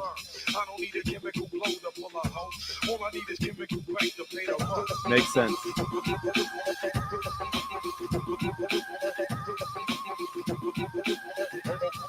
Same here, everything. All the EPs, all the remixes, all the compilations.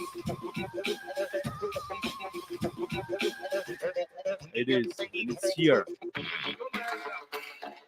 You have the black one, I know.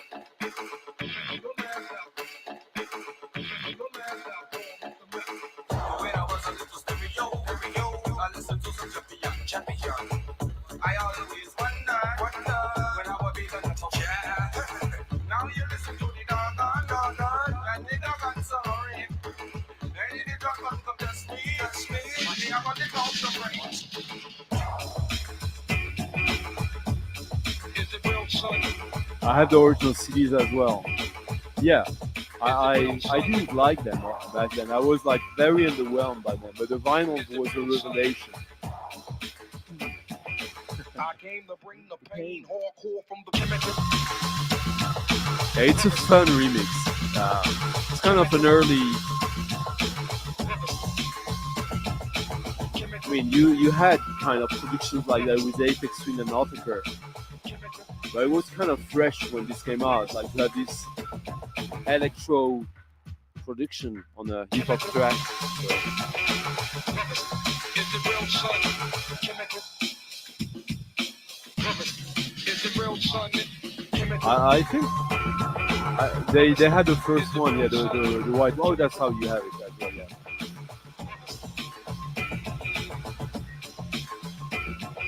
Hello, Nathaniel. Oh yeah, here you are. Carlos Perron, of course, yeah, sorry. So I guess hip hop is not the music of choice of everyone here, but tough luck. Yeah, I have funnily enough, today I bought one of the few ones I miss. I have most of their vinyl records, albums at least. There's tons of 7 inches and 10 inches that I don't have though.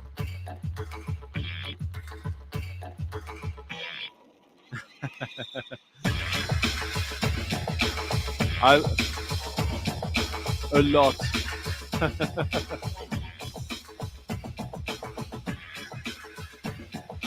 I just like that loop.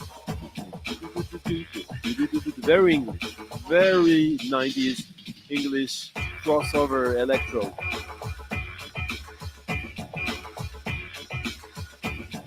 He's also very sick.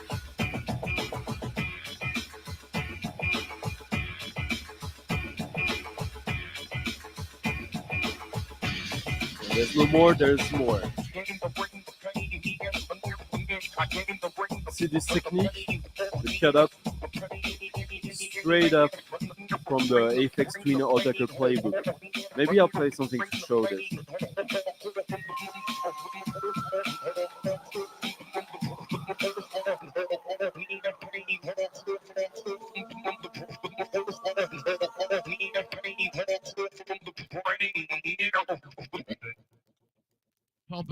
Pumping, shit like this. But now I'm gonna play shit. maybe my favorite hip hop track ever. When I'm singing, check out the scoop. Yo, I serve styles like Jello. I got to meet up with my fellow and plot all the styles I got. Yes, I go hip hop, act like hero. This be that back to back shit. I'm not going to back, so don't sweat it. That's a rock. Yeah, this is my favorite hip hop track ever. Chill, that's about the level, my vision that I got. I see you only be touched in the right spot. So let me rock a motherfucking style on the crowd. Check the shit that's fuck where staring could get you our ass kicking. Yo, check the jelly news in my intersection. Except to perfection, a style well chosen. Ain't a damn thing you could do to make me say no. This is how I say yes. Do I want a chunk of cess? Yeah. How you want it? I from shit like this on a magnificent tip. I'm hearing from my fans, they like how I jam. I put this to this, and I come up with a fat split. Now we got to keep this moving, and we all know this. What time is it on the clock? We got the countdown going down right now. So let's make this quick. Let's get to some freaky methods that's catchy.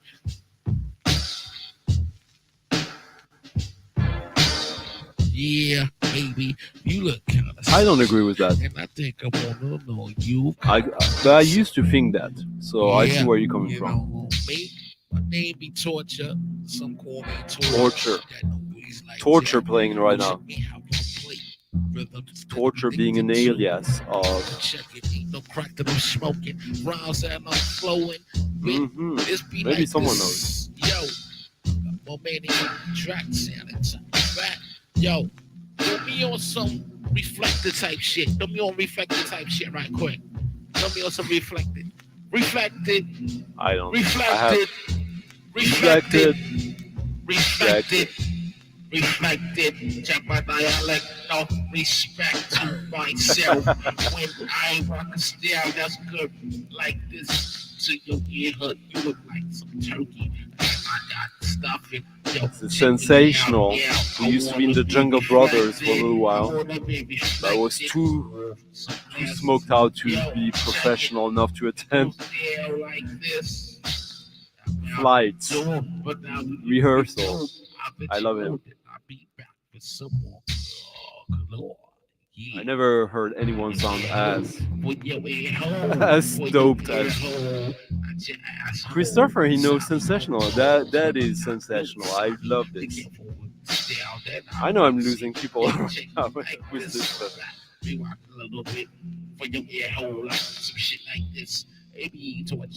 Or see, today's.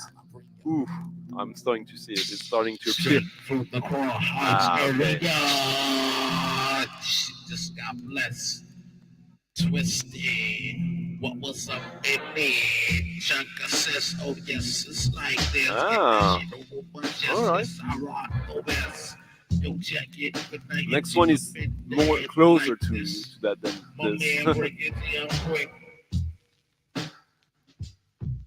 Yeah. Word up. Now is one of the most important record of the 90s in my opinion.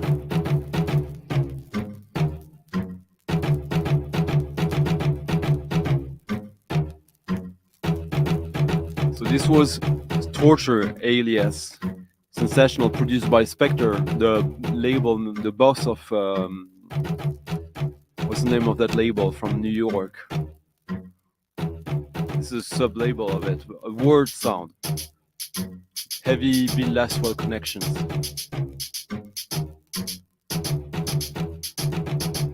What we're hearing now is from '96, and that paved the way to so much of the sound that came later.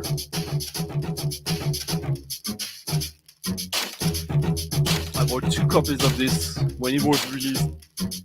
Release date. Changed a lot of. That record completely changed my relationship with hip hop, to be honest. Someone here should know what this is. I'll show you the cover.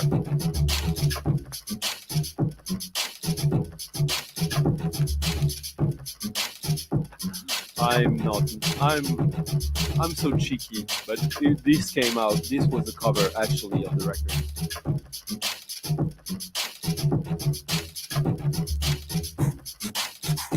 Oh.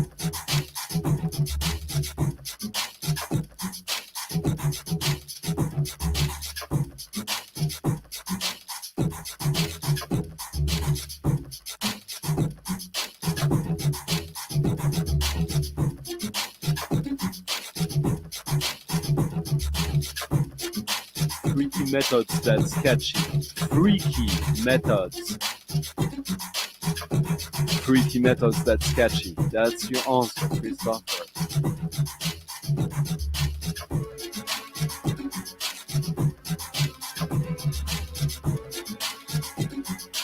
I bought them back then, but I'm not a fan.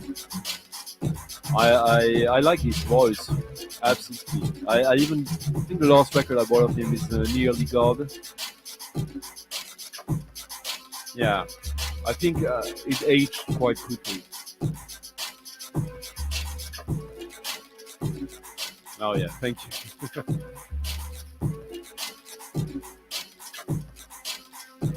I don't know it, Angelo. That sounds scary, but maybe it's good. Aha. Hello, Dubs.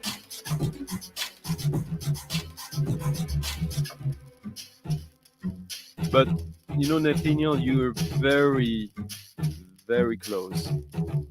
And this is when the track starts to be really crazy.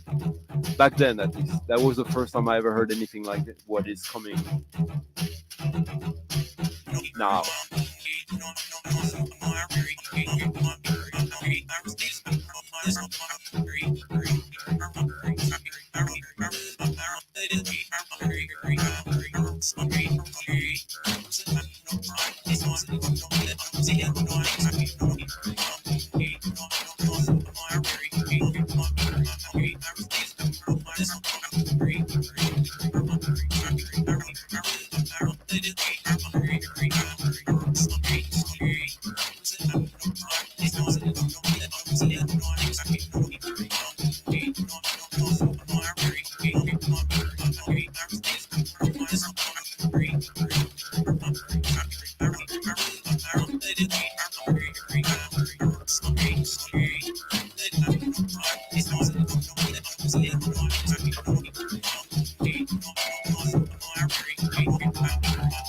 Oh, okay. I love that comment. I agree. Well,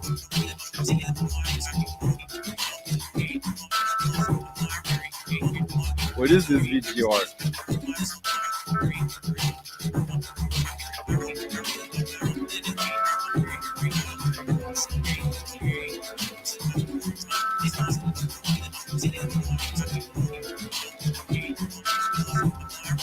Really? Hey, G-Mac-G.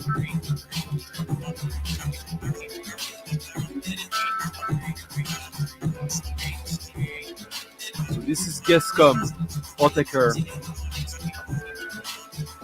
When they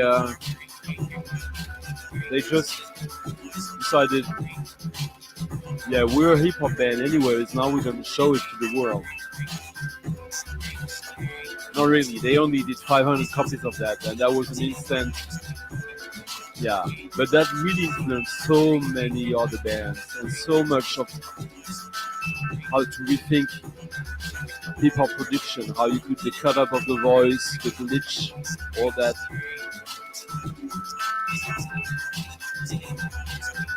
Well, almost all Autechre, if you break down to its basics, is hip hop. But in this, now they make it obvious.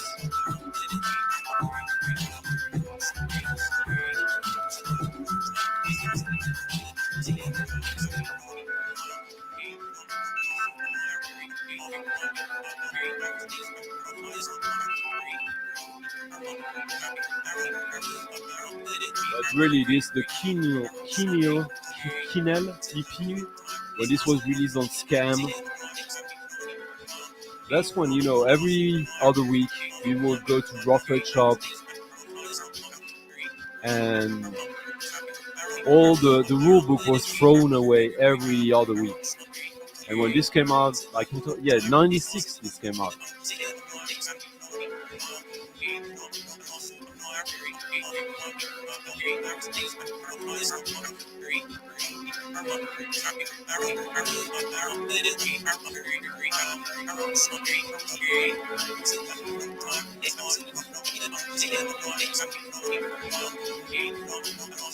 And now the modern master of Buchla synthesizer.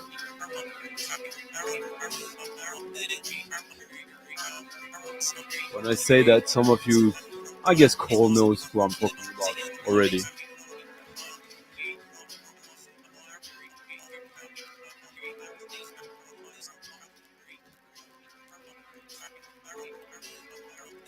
I would expect so, at least.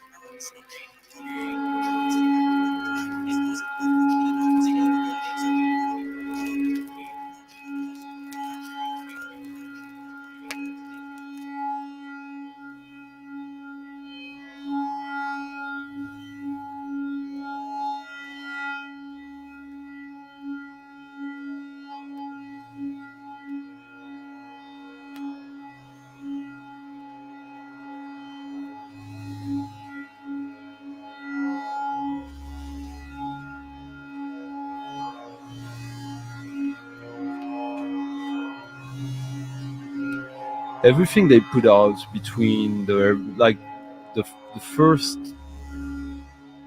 10, 20 releases, the first 10 releases are all amazing, and after that, most of them are.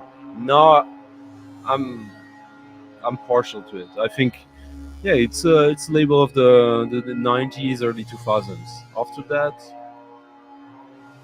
it's a label. It's a good label.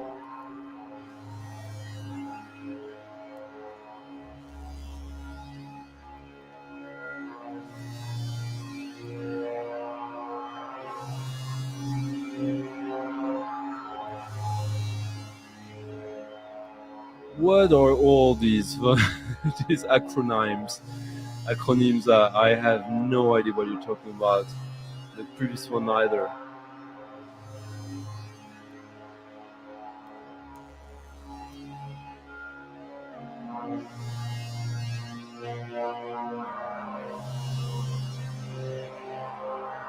Amazing. Perfect.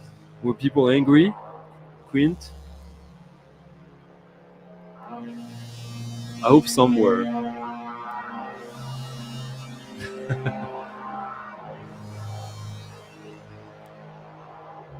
Dead Sea. No, I only have Dead Sea on CD.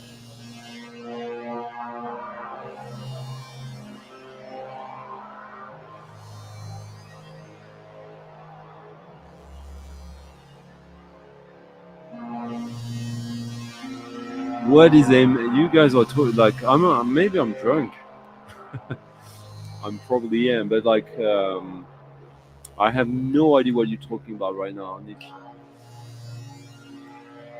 Maybe it's you.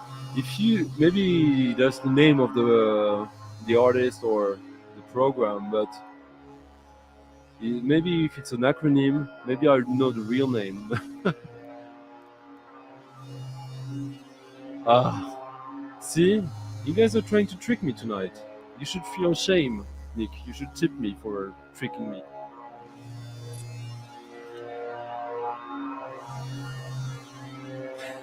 But that was funny.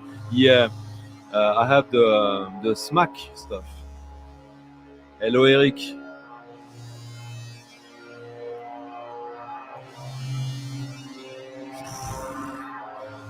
I respect the shit out of Neil Young. I don't have anything of his or featuring him.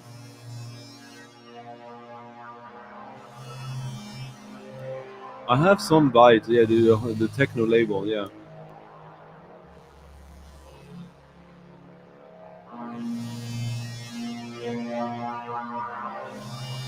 No, I know they do it, Nick. I know. And that's kind of like they always like big or cryptic. I probably have all the first 30 scam releases, original pressing. I have all the mask ones. I have most of the cassettes. So okay? When I say who's the modern master of Buchla synthesizer, come on, someone.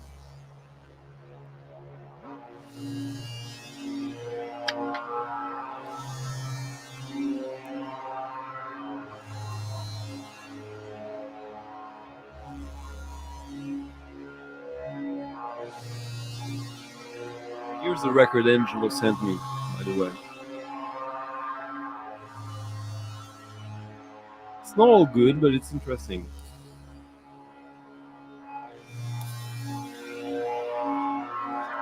I kept it.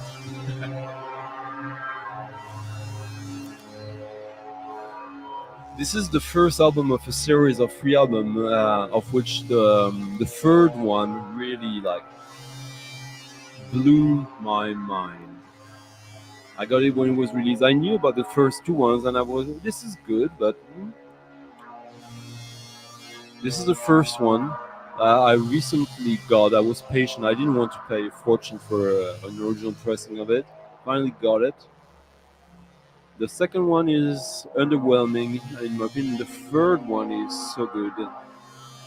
But I played so much that like the excitement actually waned a little bit. But I'm gonna play it.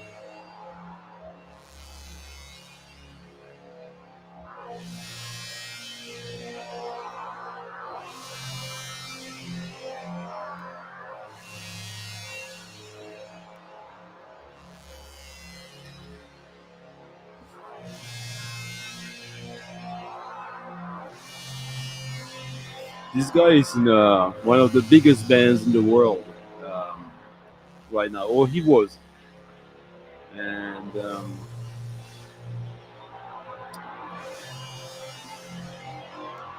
he kind of made that band relevant again, sound-wise, in my opinion. I'm kind of over him now. Most of his stuff after that series, I bought some of it, and I don't need it. But I mean, the Buchla synthesizer, the whole series, is a very interesting synthesizer. Not just the way it works, but like sound-wise, it's unique. And this sounded almost like guitar, of course, but there's a real grit to that sound that I find amazing. And maybe that series show was kind of like a one-trick thing,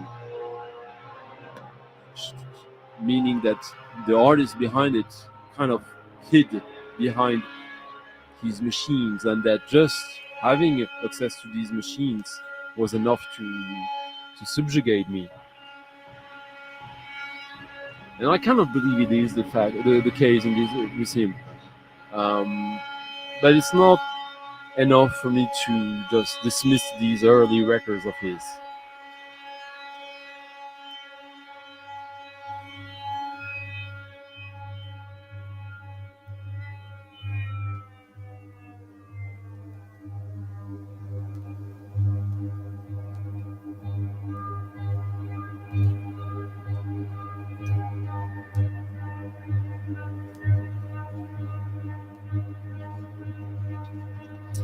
So no one yet has named who this is. Okay, interesting.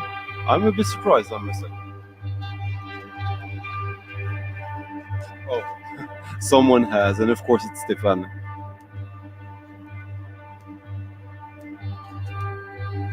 Alessandro Cortini.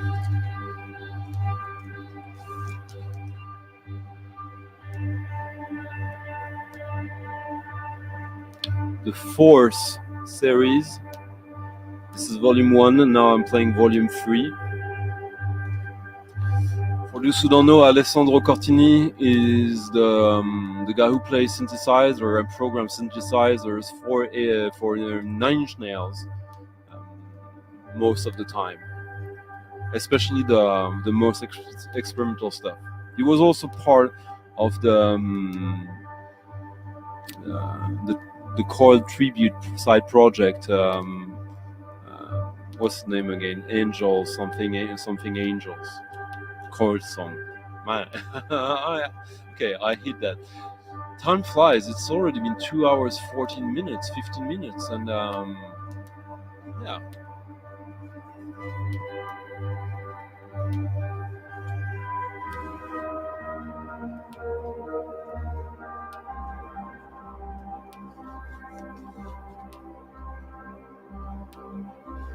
When this came out in 2015, 14-15, yeah, that was my favorite album of the year. I think, yeah, I listened to it so much. Favorite album of the year in that sense, maybe in all senses. I'd have to think about it.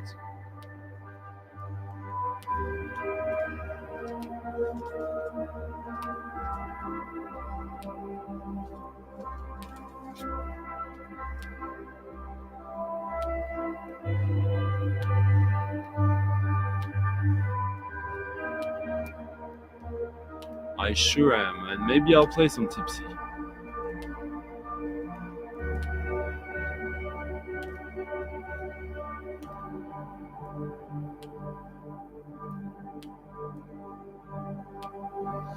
I lost track of all of this.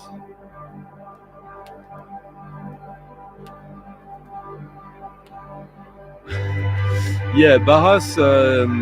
But what's interesting with Alessandro Cortini is that he's got a full, complete Buchla system. So he's actually in the position where he can get the most out of the Buchla philosophy of sound. And that's a beauty. And I mean, after he did that, there were like some new Buchla,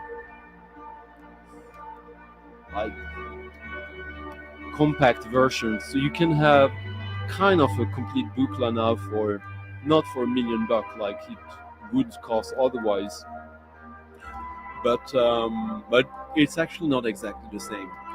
And so for me, I take these records almost like Buchla Timo records, which is fine and good enough for me.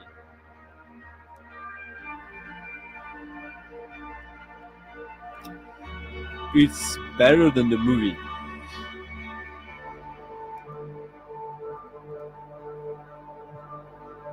Oh yeah, well, I didn't see that.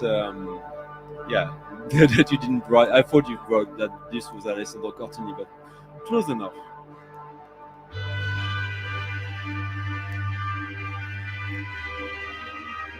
Yeah, it's, Schuster, Ferdi Schuster, not Schubert. Amazing record. Yeah, very well pressed, and 300 copies only. Yeah, I got some Panasonic. I have more stuff from both Ivo Pastinen, also the techno side project, Omit, and yeah, the guy who died. That very interesting world.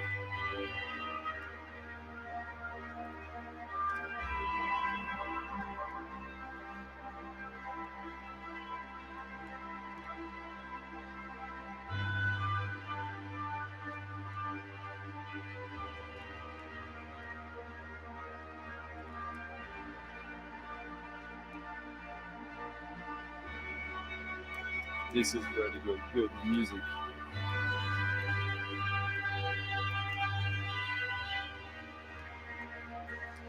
That is that is this that is depressing, isn't it, Cole?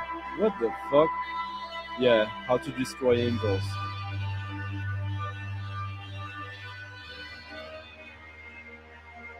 Hope you're better, by the way, Geoff. Geoff, he's got a channel. Um, does live streams. I'm maybe gonna partake tomorrow in a stream with him if he does it. If I'm awake.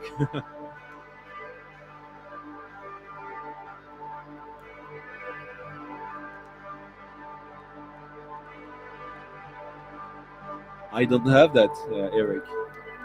You guys tonight, it's nice. Like you guys are talking about all these records I don't know. That's rarely the case. Usually, I'm alone in the room.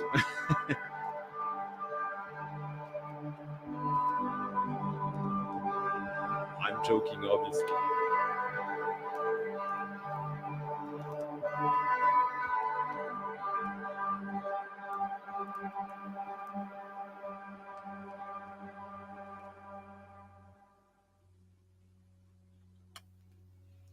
I just put a random track from an album I like very much. That was Force 1 followed by Force 3. Exactly, John. Very astute, very observant, and I'm not being sarcastic. You very good.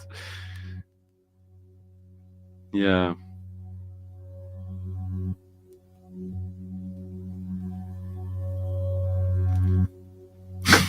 Lots of questions tonight. John Martin, it's yeah. I mean, I respect it, and I'm curious always. I don't know about that.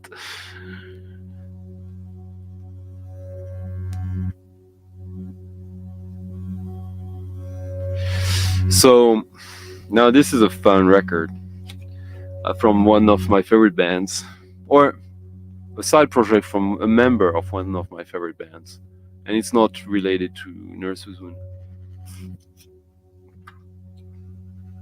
Great package as well.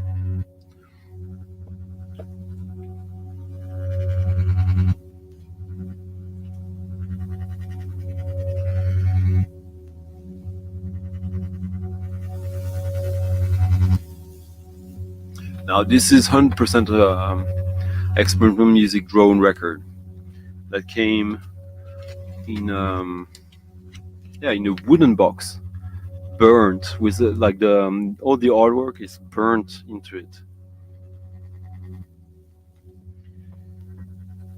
And the name of the project is Atom Earth Mother.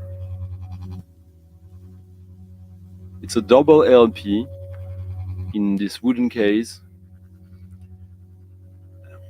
And for me, it's interesting to see the whole hype that Soviet France got of late thanks to vinyl on demand, and that this record is still being vastly ignored. The double LP of a side project of Soviet France in a very, very cool package, like droning psychedelic music, electronic, but not just like really psychedelic music. I just put a random track, and it's more electronic this one, but not all is like that.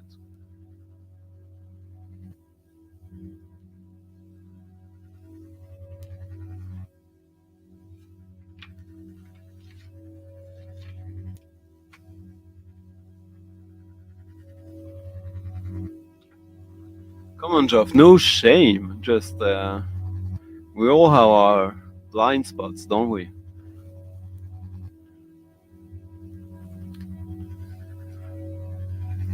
So, who doesn't like Soviet France here? Huh? What a weird question.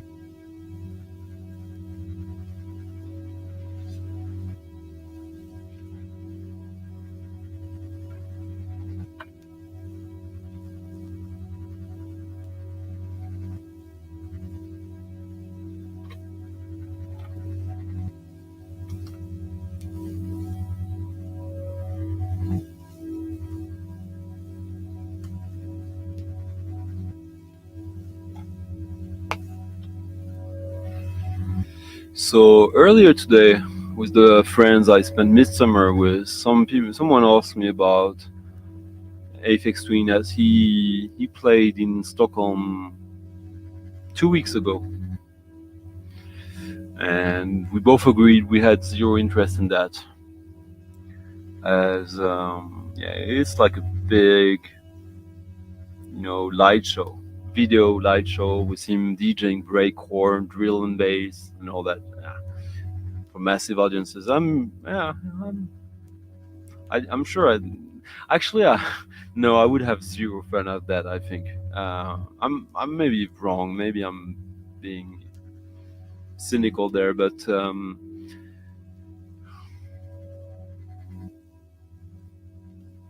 yeah, kind of, like for me, Aphex Twin, he kind of there's been a few tracks since Cyro that I liked, but in general, before that, like all his stuff of the 90s and early 2000s was very often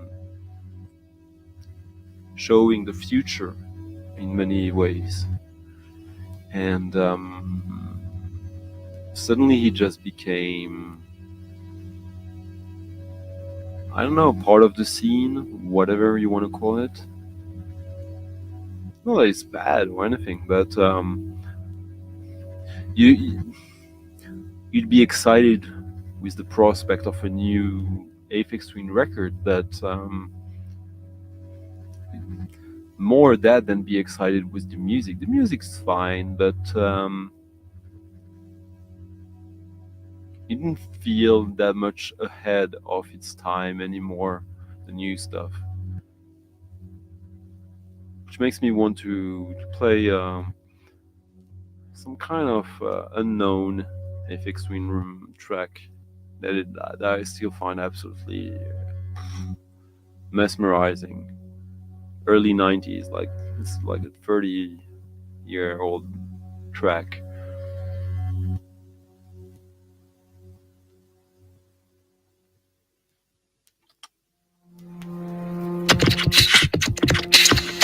Wasn't it nice, this Earth Atom Mother Soviet Frontide project? Very, very nice.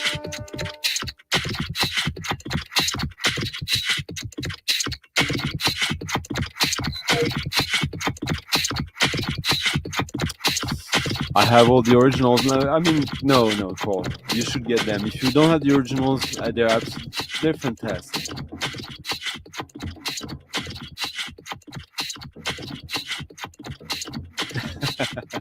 No, I'm running out, you see. By the way, time again. If you guys like the stream, hit the like button for the video. Subscribe if you think, if you aren't already, and if you like this. Leave a comment if you're watching this after the live streaming and you feel like it. And if you can, please leave a little tip to your DJ in the Ko-fi jar, the Ko-fi link in the description. Always helpful, as it's always going straight back into the music I'm playing in the stream, of course. But yeah. And glad, happy Midsummer. fellow toilet flushing music lovers.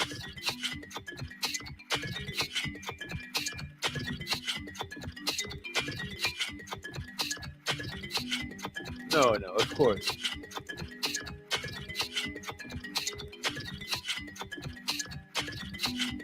Yeah, absolutely. Oh, you have it, Chris. I'm happy to hear that.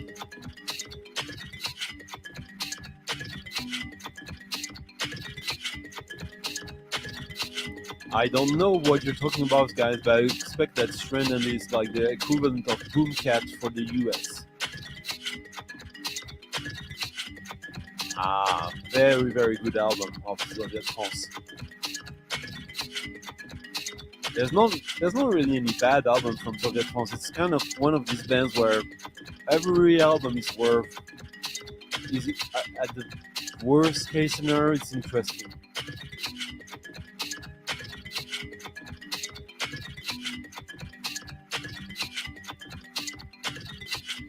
Vinyl Pants, nice to see you, and well, we agree on that. But we'll see. Maybe the next one will show us wrong, prove us wrong. Yeah. This is the from the On single double pack.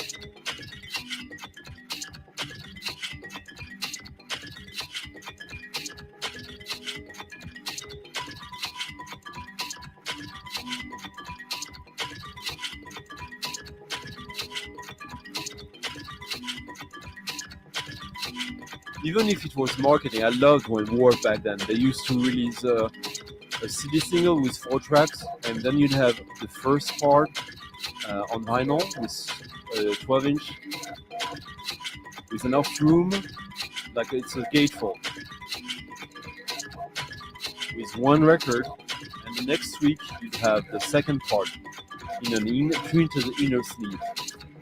And this one is Aphex Twin remixed by D-Scape, the D-Scape mix, which is actually Aphex Twin remixing himself. And it's like an industrial gamelan record. Like, I mean, this is lovely.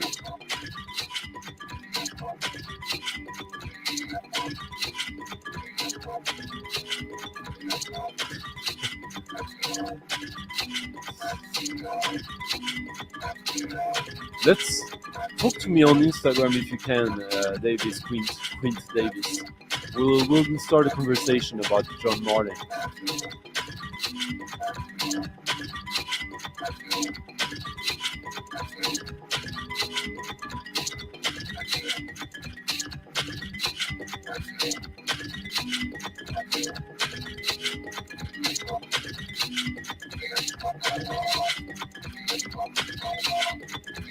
It's the D-Scape remix of On, and before it was Earth, Mother Earth. Ancient Face is the name of the album. No, Atom Earth Mother, sorry. Obviously a pun with Pink Floyd.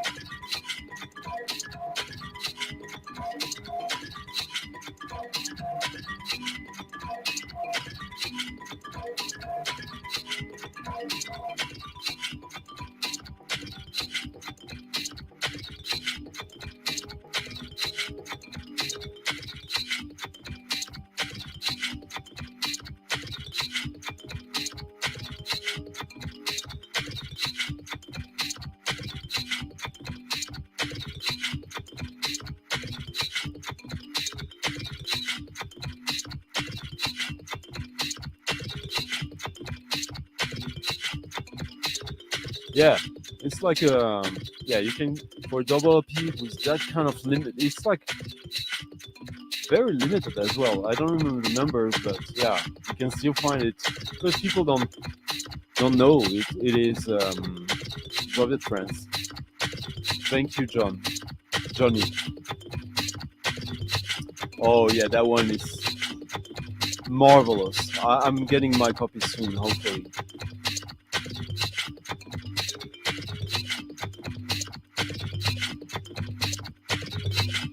And yes, by the way, the Atom Earth Mother, 3-sided vinyl. The fourth side is an etching.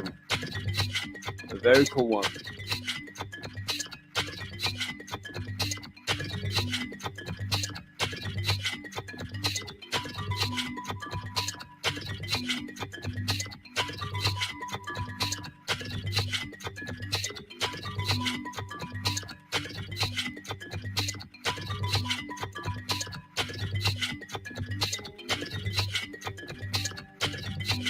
But that Aphex Twin track is absolutely epic.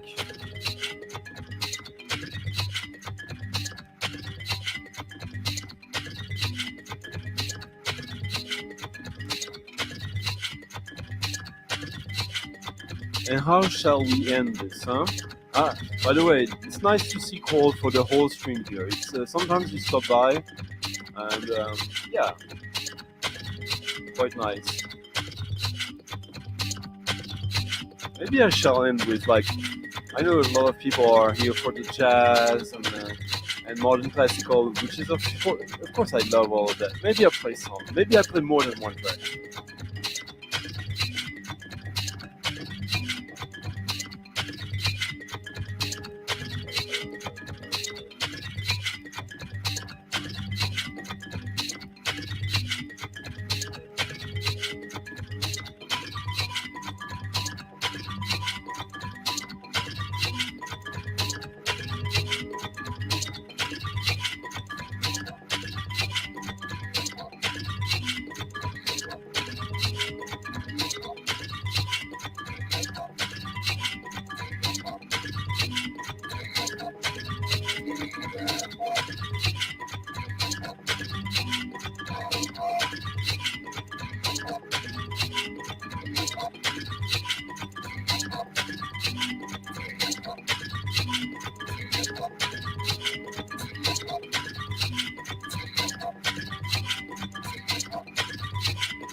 Ah putain, Duncan, mon ami.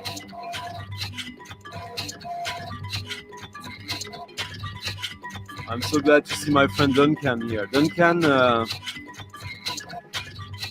I don't want to put him too much on the spot because he does a great music. He's a great musician. But if Radio Gnome is here, or Zev, for example, there's a reason why his last name here is Pinas. It's because it's his last name, and I'm not going to say any more. But Duncan is in Mexico right now, still alive. Incredible, huh? You're doing some crazy shit there, my brother. Angela. Yeah, I think it's a fair request. Midsummer, of course.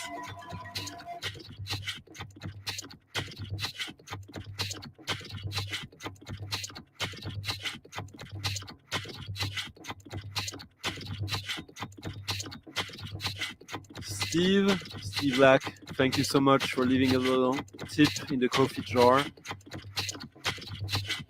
Guys, again, I'm not a broken record. I thank you every time because, yeah, I don't use this fucking YouTube super chat or anything. There's the link in the description if you want to support the channel. That's the best way, and it's very effective in so many ways. And I acknowledge you every time I can. And Steve Black just left a nice little tip for the show. So thank you, Steve. And now I'm playing great, fun, unusual Opus 1, the great American label of avant-garde music, released by Noah Kreshevsky. With these great, like fluorescent inks. It's a silkscreen jacket. Not the whole. This part is printed, and all the letters are silkscreen. This is from 75. 1975, with liner notes by Toshiro Kondo.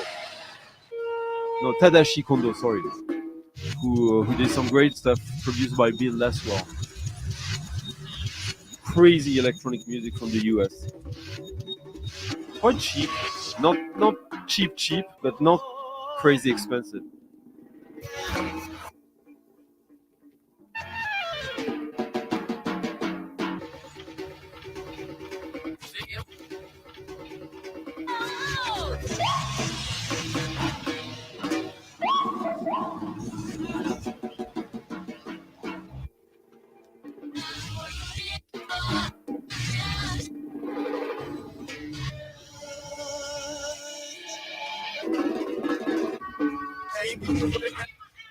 This is like people like us, but like 25, 30 years before. Crazy album. And I played at the right speed. I just double checked. Skål!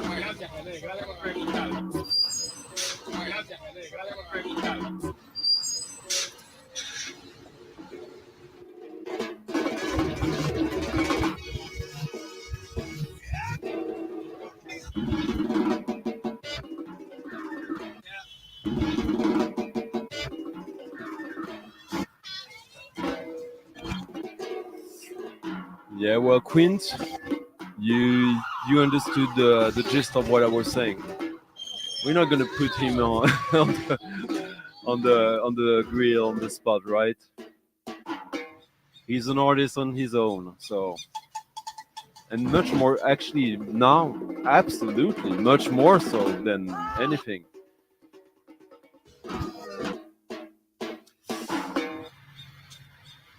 Yes, Nightmare, you get it. Sometimes I say yes, and time is relative, you know, but it will come.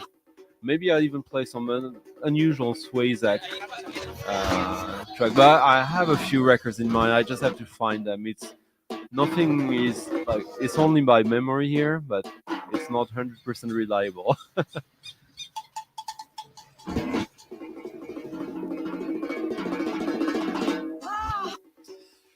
Do they pay you, Cole?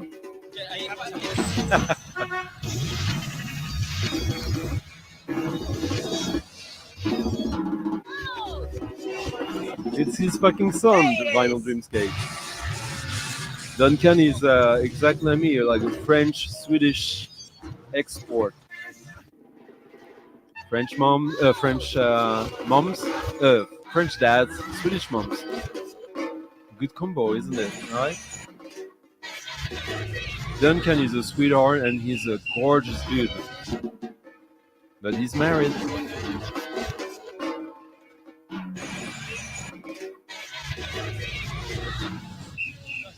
Bonjour, Jeffrey.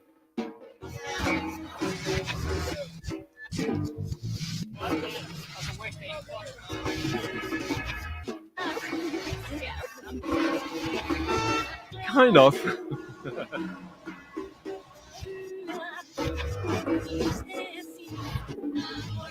Yeah, I get them after the stream. So I never can. These streams are never monetized or anything. It's just not possible. Even if you play underground music, it's still copyrighted.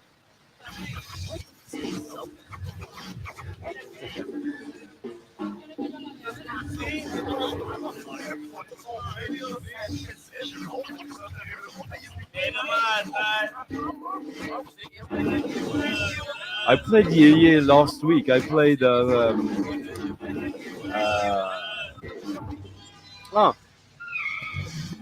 dirait le sud, the south. If you don't know what I'm talking about, go look back last week's streams. I played some Yeye.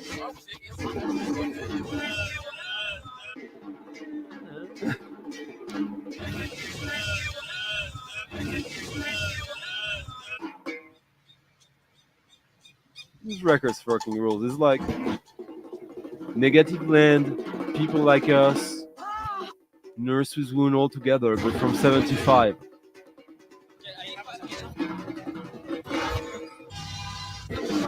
Again, on the Opus One label, always reliable. Probably one of the best American labels and one of the best avant-garde music labels ever, for sure. And as requested by Angela, let's. And I know it's summer, but one of the best pop songs ever, one of the best disco tracks ever.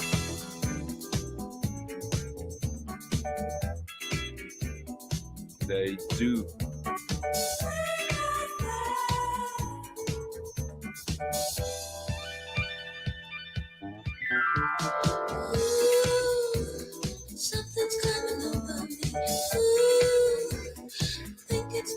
I have some alcohol in my bloodstream right now, so that cover is very pleasing to me right now.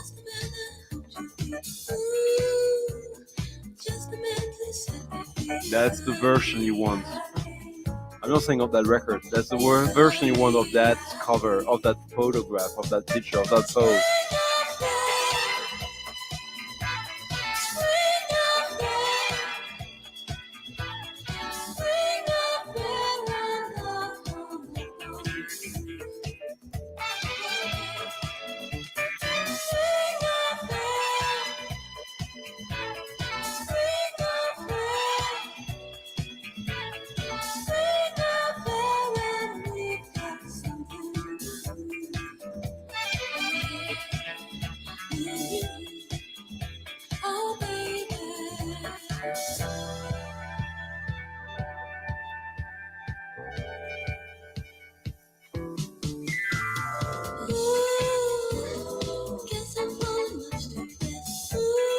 This is just a perfect track from start to end.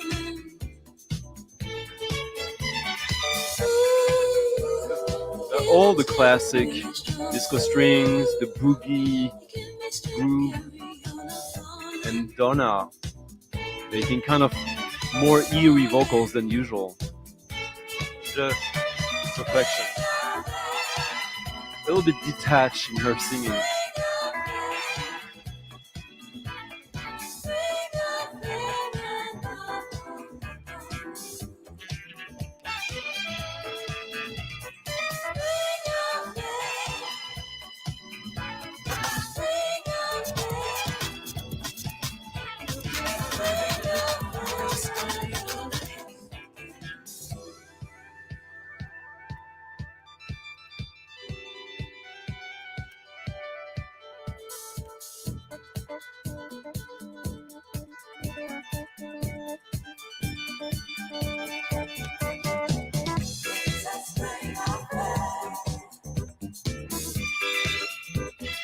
Classic move, classic inebriated DJ. Fail. I'll play one last song. I should end it with this, but I want to play one last song for, which is kind of going into Nightmare's request of like, it's not directly Swayzak, but I think you will like this one.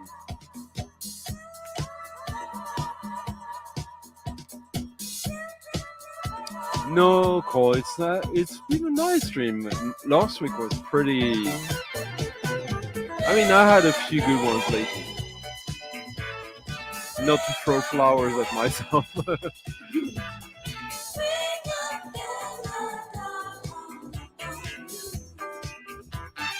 Yeah. Yeah, who plays Peter Brötzmann and Donna Summer in the same stream? Who does that?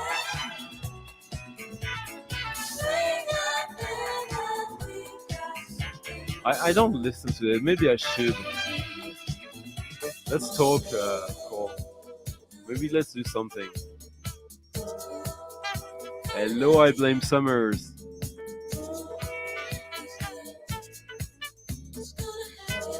I know what you're doing. I know what you're doing, Angela.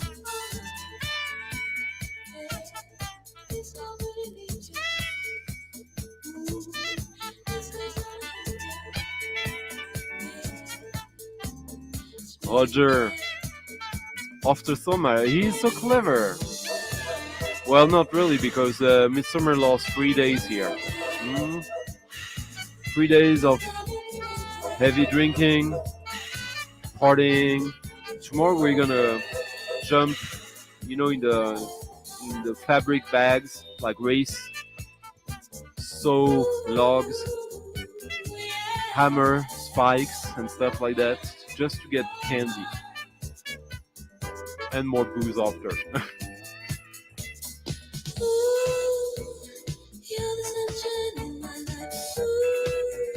Always appreciated you, Thomas. You're a great addition to this whole little misfit conglomerate.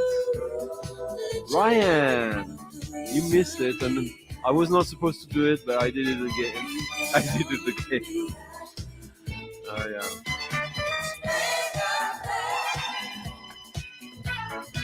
I'll tell you my secret.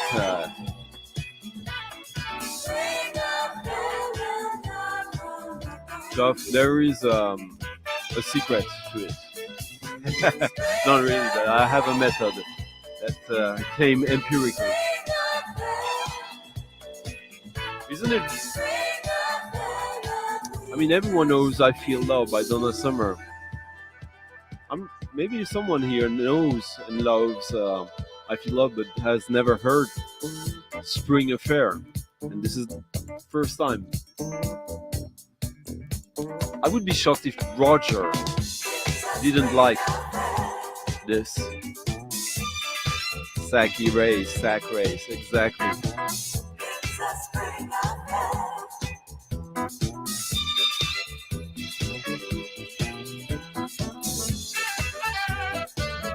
I own not a lot of Donna Summer. I own the stuff I like from her, and there's quite a few.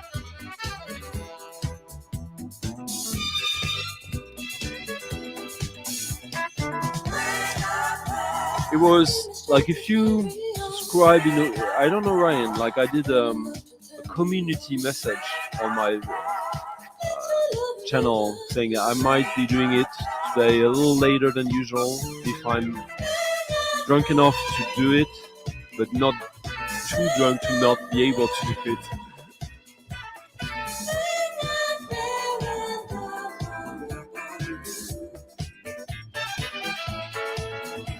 And also outside.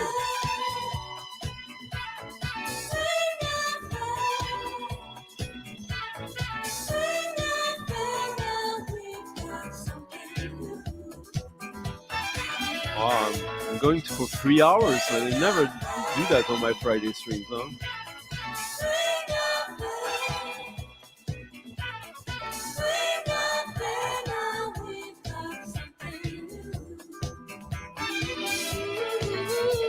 Sometimes maybe you like the groove and the funk of it, and the strings are too much.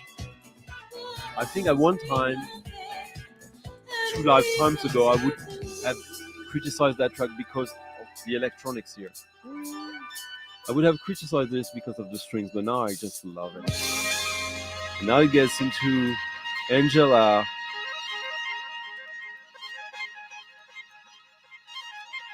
Manipulating me, right? Because what comes after Spring Affair?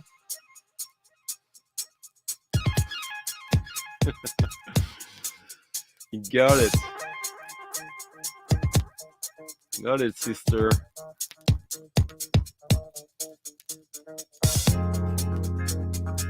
Okay, the last track will be like, I have to take a risk.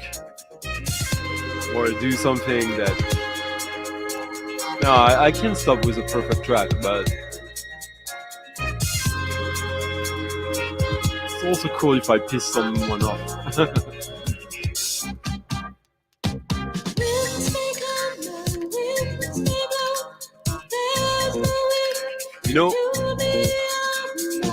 One of my first gigs ever was Kaspar Brötzmann Massacre.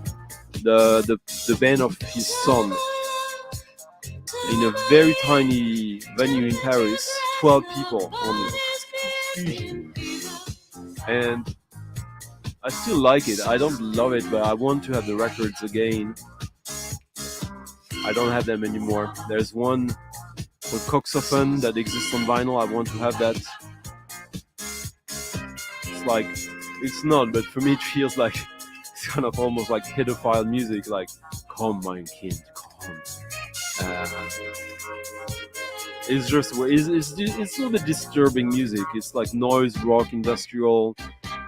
And Kaspari did some music with his dad, obviously, and his dad really. I like that his dad loved what his son did, or he said so at least. And they toured together, and yeah, that's kind of my last word. Like Peter Brötzmann, he's a great musician. He created a lot of things, not just with his music, but with the FMP label. Okay, he's not without faults. If you look at the FMP label, not many women. Like, why didn't Joël Léandre release on FMP? That's a little weird to me. And a few others, obviously. And it's kind of a boys' club, but like, who isn't guilty of that as well? But still, like, he was, when you think about like free music, free improvisation, like thinking forward and kind of forgetting about that. Well, maybe he should have had a daughter. Maybe he has, I don't know. But he has a son that I know, and the music tradition was kept and actually evolved into something else. And the dad, Peter, I don't know if he embraced it, but they did some records together that were closer to Kaspar's music than to Peter. And I think it's beautiful. I like it. And yeah, that was kind of not exactly where I thought I would go, but oh, okay. I don't know. I didn't even know there was a Red Bull Academy interview. I had no idea. So you see, it's not just me.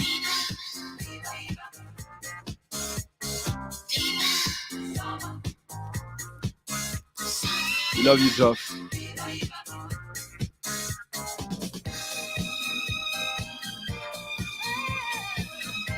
I don't know, but I will do my best.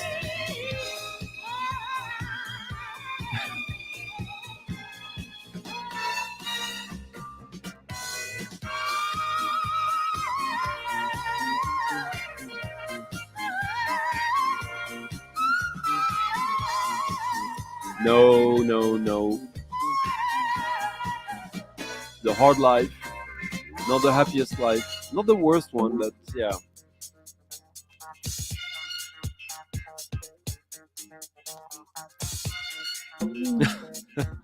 I don't know. I didn't play any jazz. I didn't play any modern classical. I didn't play. I started with like Godslash. But yeah, I played hip hop. Yeah, but I didn't play. I played mostly Western music. That's how I kind of gauge myself. How much different kind of stuff I'm playing. No, I did play jazz. What the fuck am I talking about? I played 2 Peter Brötzmann records.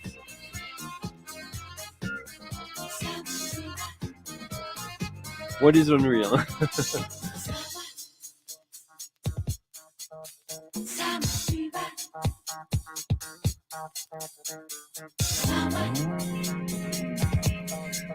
But he didn't release our stuff on the FMP, Michael, did he?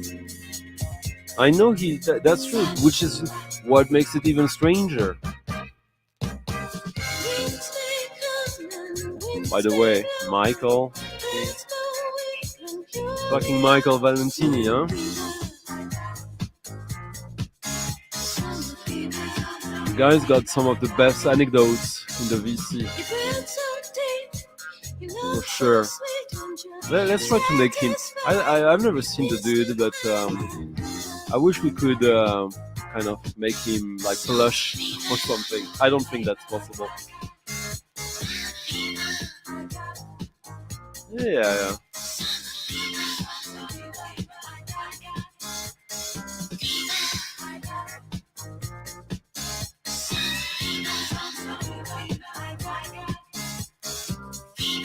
Yeah, that's true, but FMP, doesn't FMP kind of still exist?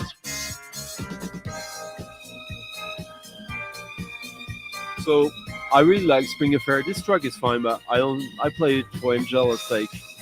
Angela, tip me. I don't find it as strong as the previous track, like the ta-dam tam with the horn section. It's a little more cliche. It's a good track, but Spring Affair is eerie, fantastic. This one is a straight up good weirdo disco, but disco is supposed to be a little bit weirdo.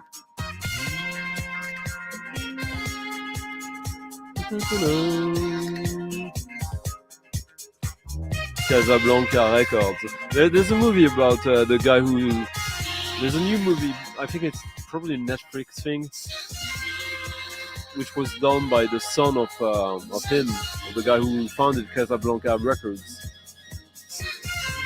I haven't seen it, but it didn't get good reviews, or it got reviews that told me that this is probably not that interesting. But maybe I don't know. Maybe it's comfort food. Who knows? And now for Nightmare.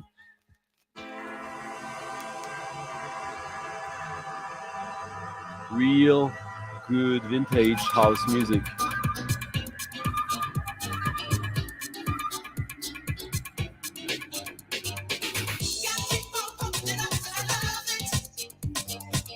Yeah, this is a good ending track for me.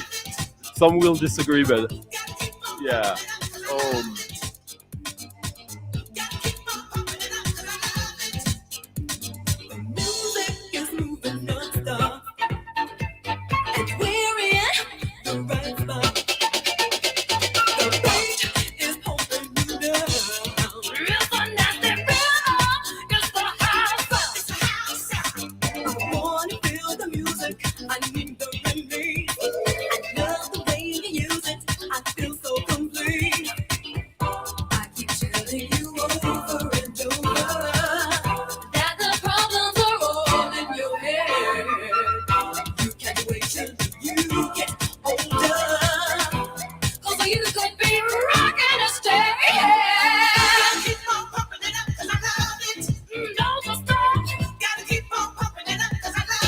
See the dude? Fucking Michael Valentini, huh?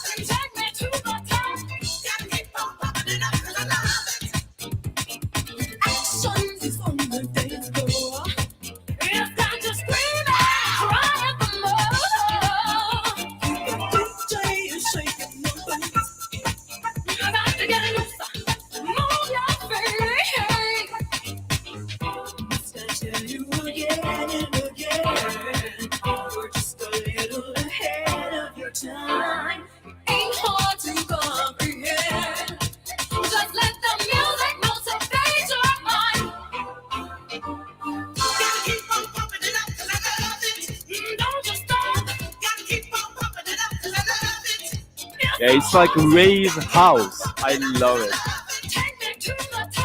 And the over-the-top vocals.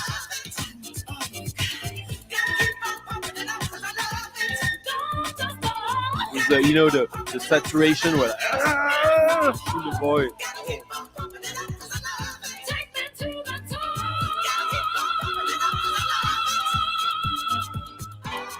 But the keyboard work behind is really neat.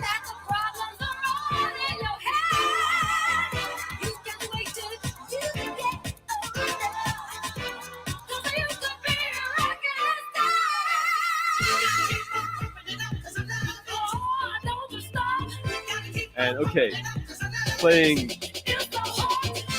this kind of music with Einstein and the Nightballs and t-shirt. Yeah, okay, cool. That's diverse enough.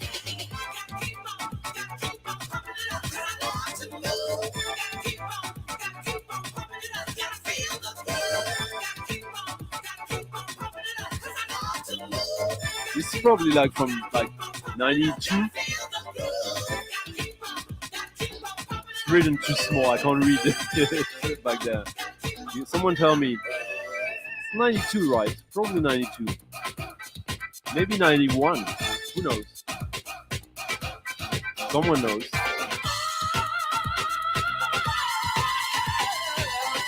Yeah.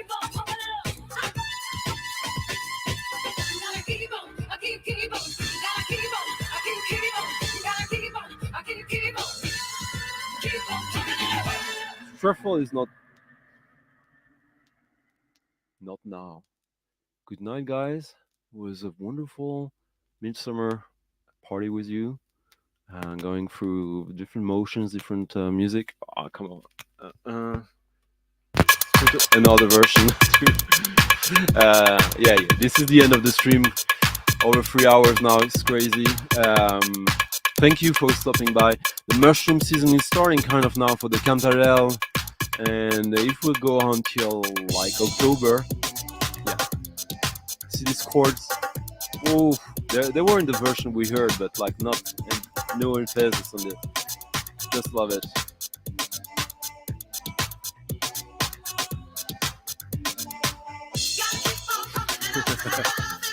I just did it. Yeah. So thank you guys. Like the video if you like the stream. Like the video if you like the video. If you're watching this not as a stream but as a straight up video. And if you liked it. And yeah, spread the word. Leave a comment. Leave a tip to your DJ if you can. In the coffee link in the description. There's usually I have more. But this was done in the last minute, so no cynicism, just economy of economy. Thank you guys. Good night everywhere you are. Feel the midsummer, party the midsummer,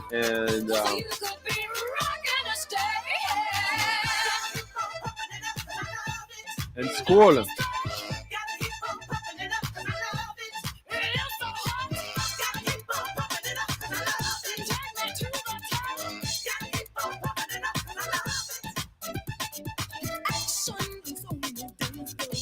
All right. Good night.